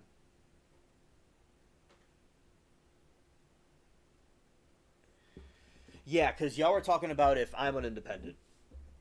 So, I will go on Independent because they have live streams about news. I'll go on there, okay? Next time they go live, I'm going to be looking for their live streams, and I'll go in their chat. I like to maybe see some people I haven't seen in a long time. So, yeah, I have been on... I've not been there since the Queen's funeral, so that was 2 years ago. But I'm going to go in there. I'll go in there in the next time I go live. I'll go look for their next live streams, and I'll be in the chat hanging out. All right. I got CT on TV when it came out in the 90s, so always like trials. Yeah. But I will say Independent, although I love LC, the little banner they have is a little bit, it kind of hurts what you could see. In Independent, during the time where the TMZ dude, his name is Harvey Levin? No, Morgan. When Morgan was on the stand, you could see the entire courtroom with Independent. You could see everything. LC just kind of shows you part of it, but you could see people that were screaming on mute. It was great. It was really wild. Yeah. So, But Independent went out one day, and that's how I found LC. It's just like these things that are quite crazy. Like, if it wasn't for that, I wouldn't have been there, and I wouldn't have known y'all.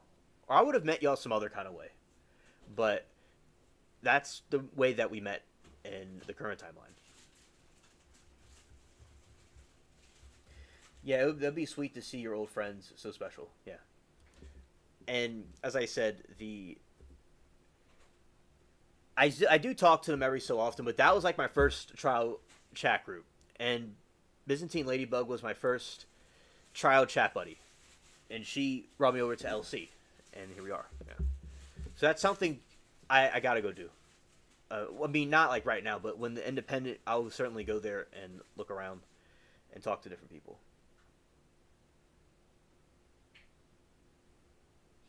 G said, we would have met, God would have made sure. Amen, G, because somehow, some way, God would have made a way.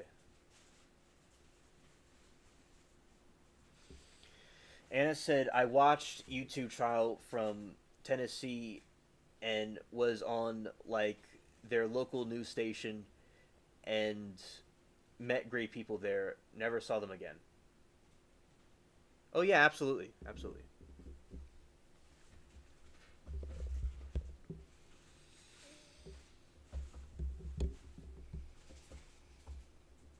Yeah, there's so many people I've met on YouTube in different chat rooms throughout the years that I didn't see again, and I always remember them.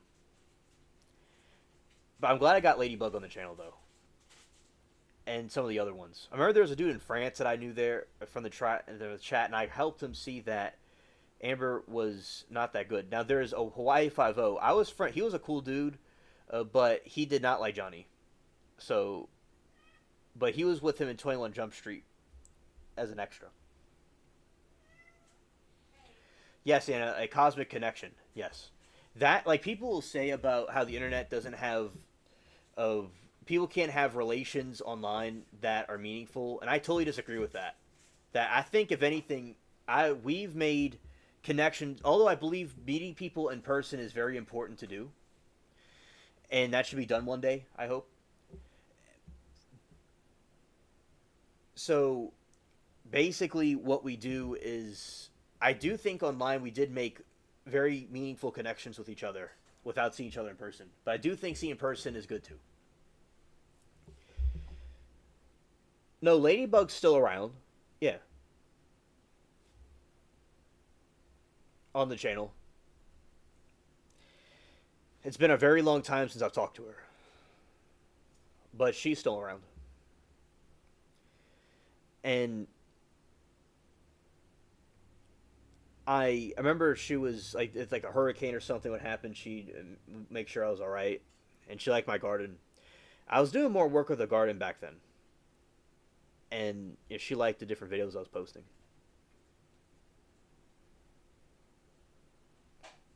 Yeah, right on, Anna. Yes, yes. I think it's good to meet people, you know, in person in the future. There's a lot of like YouTubers that do that. I think that's, you know, cool to do.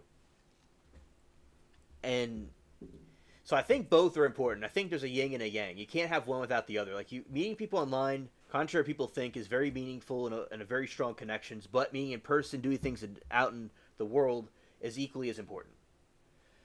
Right. Now, YouTube was originally a dating app. That's what it originally was supposed to be. And people would meet up in person. So the same function of YouTube, people meeting online and meeting in person, that was the purpose of it. And, you know, meeting at a public place, like a restaurant or something, I think is perfectly fine. And G said, it's good to get outside a little. I am always told by families, since you worked from home, get out for a walk. Yes, real life socializing is very important. Yes, absolutely. And one thing I'll be very glad about is that I learned about New York City from G and a couple other people I know from New York City. And I learned about LA and Florida and all these different places. So in the future, I go to these different places. I knew that because of the people I knew online. And I learned about different experiences and stuff. So at least I and you all, we all made our experience online meaningful. But there are people that waste it and do stupid stuff with it and call dead scrolling. But we all, like, use the internet for what it was supposed to be used for. We didn't, but people can abuse anything. Like, they could, you know, overdrink. They could, you know, do things they're not supposed to do. But we used it properly, the way it was supposed to be used. And also, You're lit and the cat's lit. You got the animated voice on and he's wild up too. yeah, it's a spaceship party. G said, especially your age, aliens. So many people your age, they don't go out anymore. At my time, everyone was outdoors. My daughter is home from college and just never feels like going out. It's Netflix, etc. Yeah, and I was very blessed. My family's very blessed, where we have a land to like walk on. It's like a little village, like it's like we'll say like I'm going home, but you're just going over to another part of your house. But yeah, and I like you could even ask Mary Toodles. I like walking around and doing my evening walks, and I get my exercise and I get to see nature and stuff. But going out and doing stuff with friends and people is very important to do social things. And I do think that's important too. I'm glad that Mary Toodles didn't have me with video games, and I was outside as a kid playing with toys or whatever. Right, Mary Toodles? That's right. Yeah, and I'm glad I had those meaningful experiences because a lot of kids are stuck in video games, and now Netflix and stuff. And on a phone. And on the phone too, yeah. She said, my older one goes out for work, sees friends, and when they were young, we always had their friends and friends' family over. G said, they are saying there's a huge decline in people meeting in person, dating. They are always at home. It's because, according to doctors, it's very bad. Even on dates, they're on phones, not communicating. That is not, yeah, I agree. And Mark Zuckerberg was asked about this, and he obviously likes social media, but they're trying to study the effects of it, because he did say that it's good for people to have, getting out and doing different things. Like, people could, like, kind of like what I'm saying. People could use both. But you're going to always have people who are going to abuse the system, but they are doing studies about it to make it different, because it's good to have both balances. Because in Taoism, like I was talking about yin and a yang, you can't have yin without yang. You have to have both together.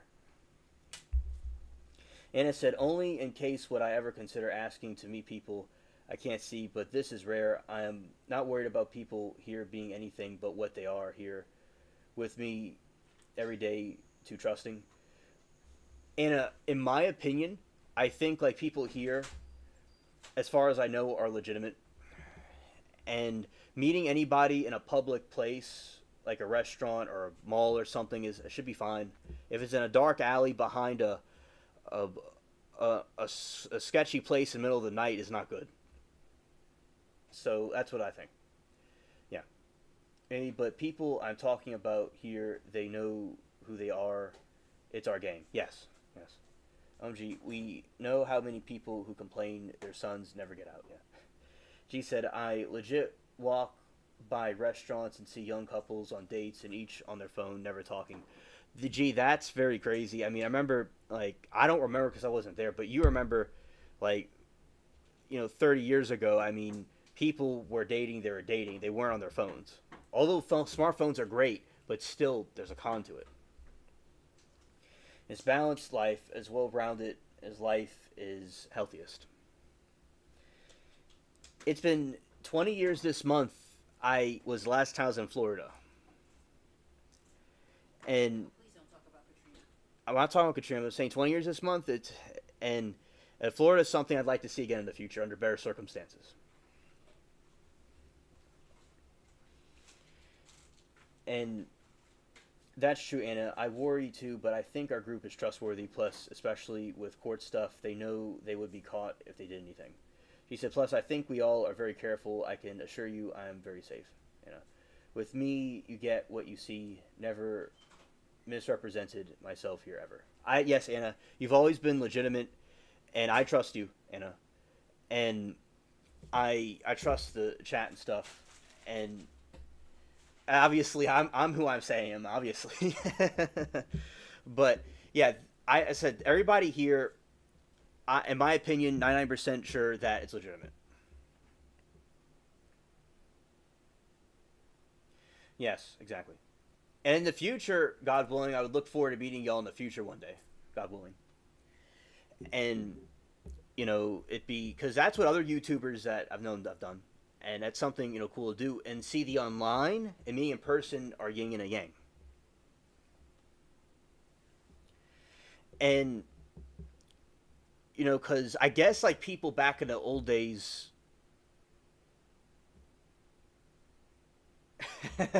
Anna said, no alleys, and don't write to prisoners anymore. Yeah.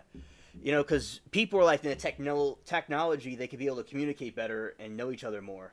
But people want to just be online and not be in public. So, yeah, it's good to meet online and meet in public. I think that's good. In a public place where it's safe, you know, obviously, I think it should be fine. Also, we have families and friends who know who we do daily. It's important to tell your family about other chats and stuff if you want to be cautious. Another thing that I will say is that I'm not trying to toot my own horn, and there's people that are more well-known than me, but I'm a very well-known YouTuber across the platform, and my angels are well-known too, the aliens angels and the aliens and stuff. And if something were to happen, it would be known. And it's like with, you know, Leonidas, when Persia took him out, all of Sparta went to war because everyone knew who he was. And that is the same concept of that. Yeah, we all know each other, and we're well known on YouTube as well, so it would be something if somebody was not around anymore. So yeah, that's another factor too. She said also, yeah, but always tell your families and stuff you're going to be somewhere. That's very important. Anna says, with my mouth, who would use my personality to make friends? Right. And Anna, I like your stories on when you knew Johnny in school.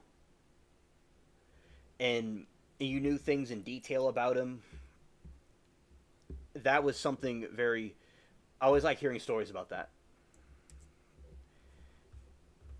And that's very cool that I knew about it. And in different things that G has done, I like to know things from her experiences too. It's very cool because all these people you know all over the internet, it's so cool you meet people. So like, you have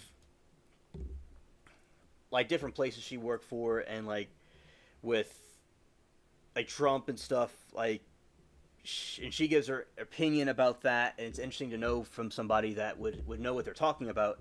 And yeah, just you never know who you're chatting with online in a good way. Yeah. And Anna says, Frank worries I'm on here way too much all day and night, and now, but he has TV in the office. I'm in the living room. Oh, okay. Like, there's friends in Japan that I know from here. She's American. She moved to Japan. One day I'm going to go to Japan to see them. So I'm going to go to another country and see people I knew from here. So, yeah, I'm all for visiting people. You know, like meeting up people in person, what I meant.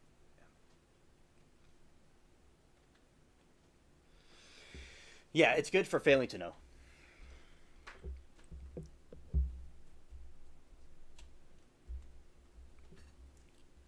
Yeah. And also what we're going to be doing is, at the moment, this is a very good stream. What I'm going to be doing is we're going to be ending it. And we'll be wrapping it up. Yeah, maybe so. And yeah. And G said, I forgot about the politics, although we are so into the trials, actually. I forgot about that. Plus, what we think isn't always a full-on thought. There's good things and bad things about all people. We are all good at home, just saying we all like stuff. Yeah. Yeah, and the first streaming group was in LA. That was the first streaming group I ever met. So LA's like the main, was like the first place. So I have a sentimental feelings for LA, and also New York City too, two places, and also my city. Yeah. And I know LA, the Dodgers and Yankees have feuding, but I know I'm both of them. I'm a hybrid.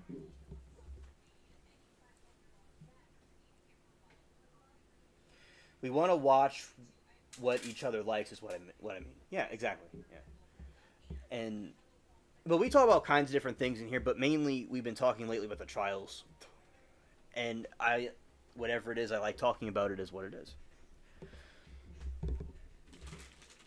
All right, everybody. So y'all get some rest, And I want to thank you all for hanging out with me and talking to me and being and helping each other out and communicating with each other.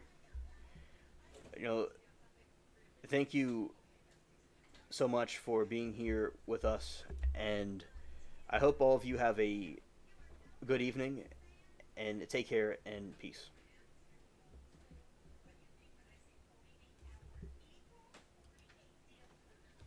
And he works 3 to 4 nights a week, but I cook and we talk. Well, Anna, that's good that y'all get to talk and that he knows about the chat and stuff.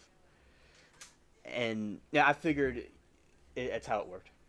And best chat, thank you guys. Oh, you're welcome, G.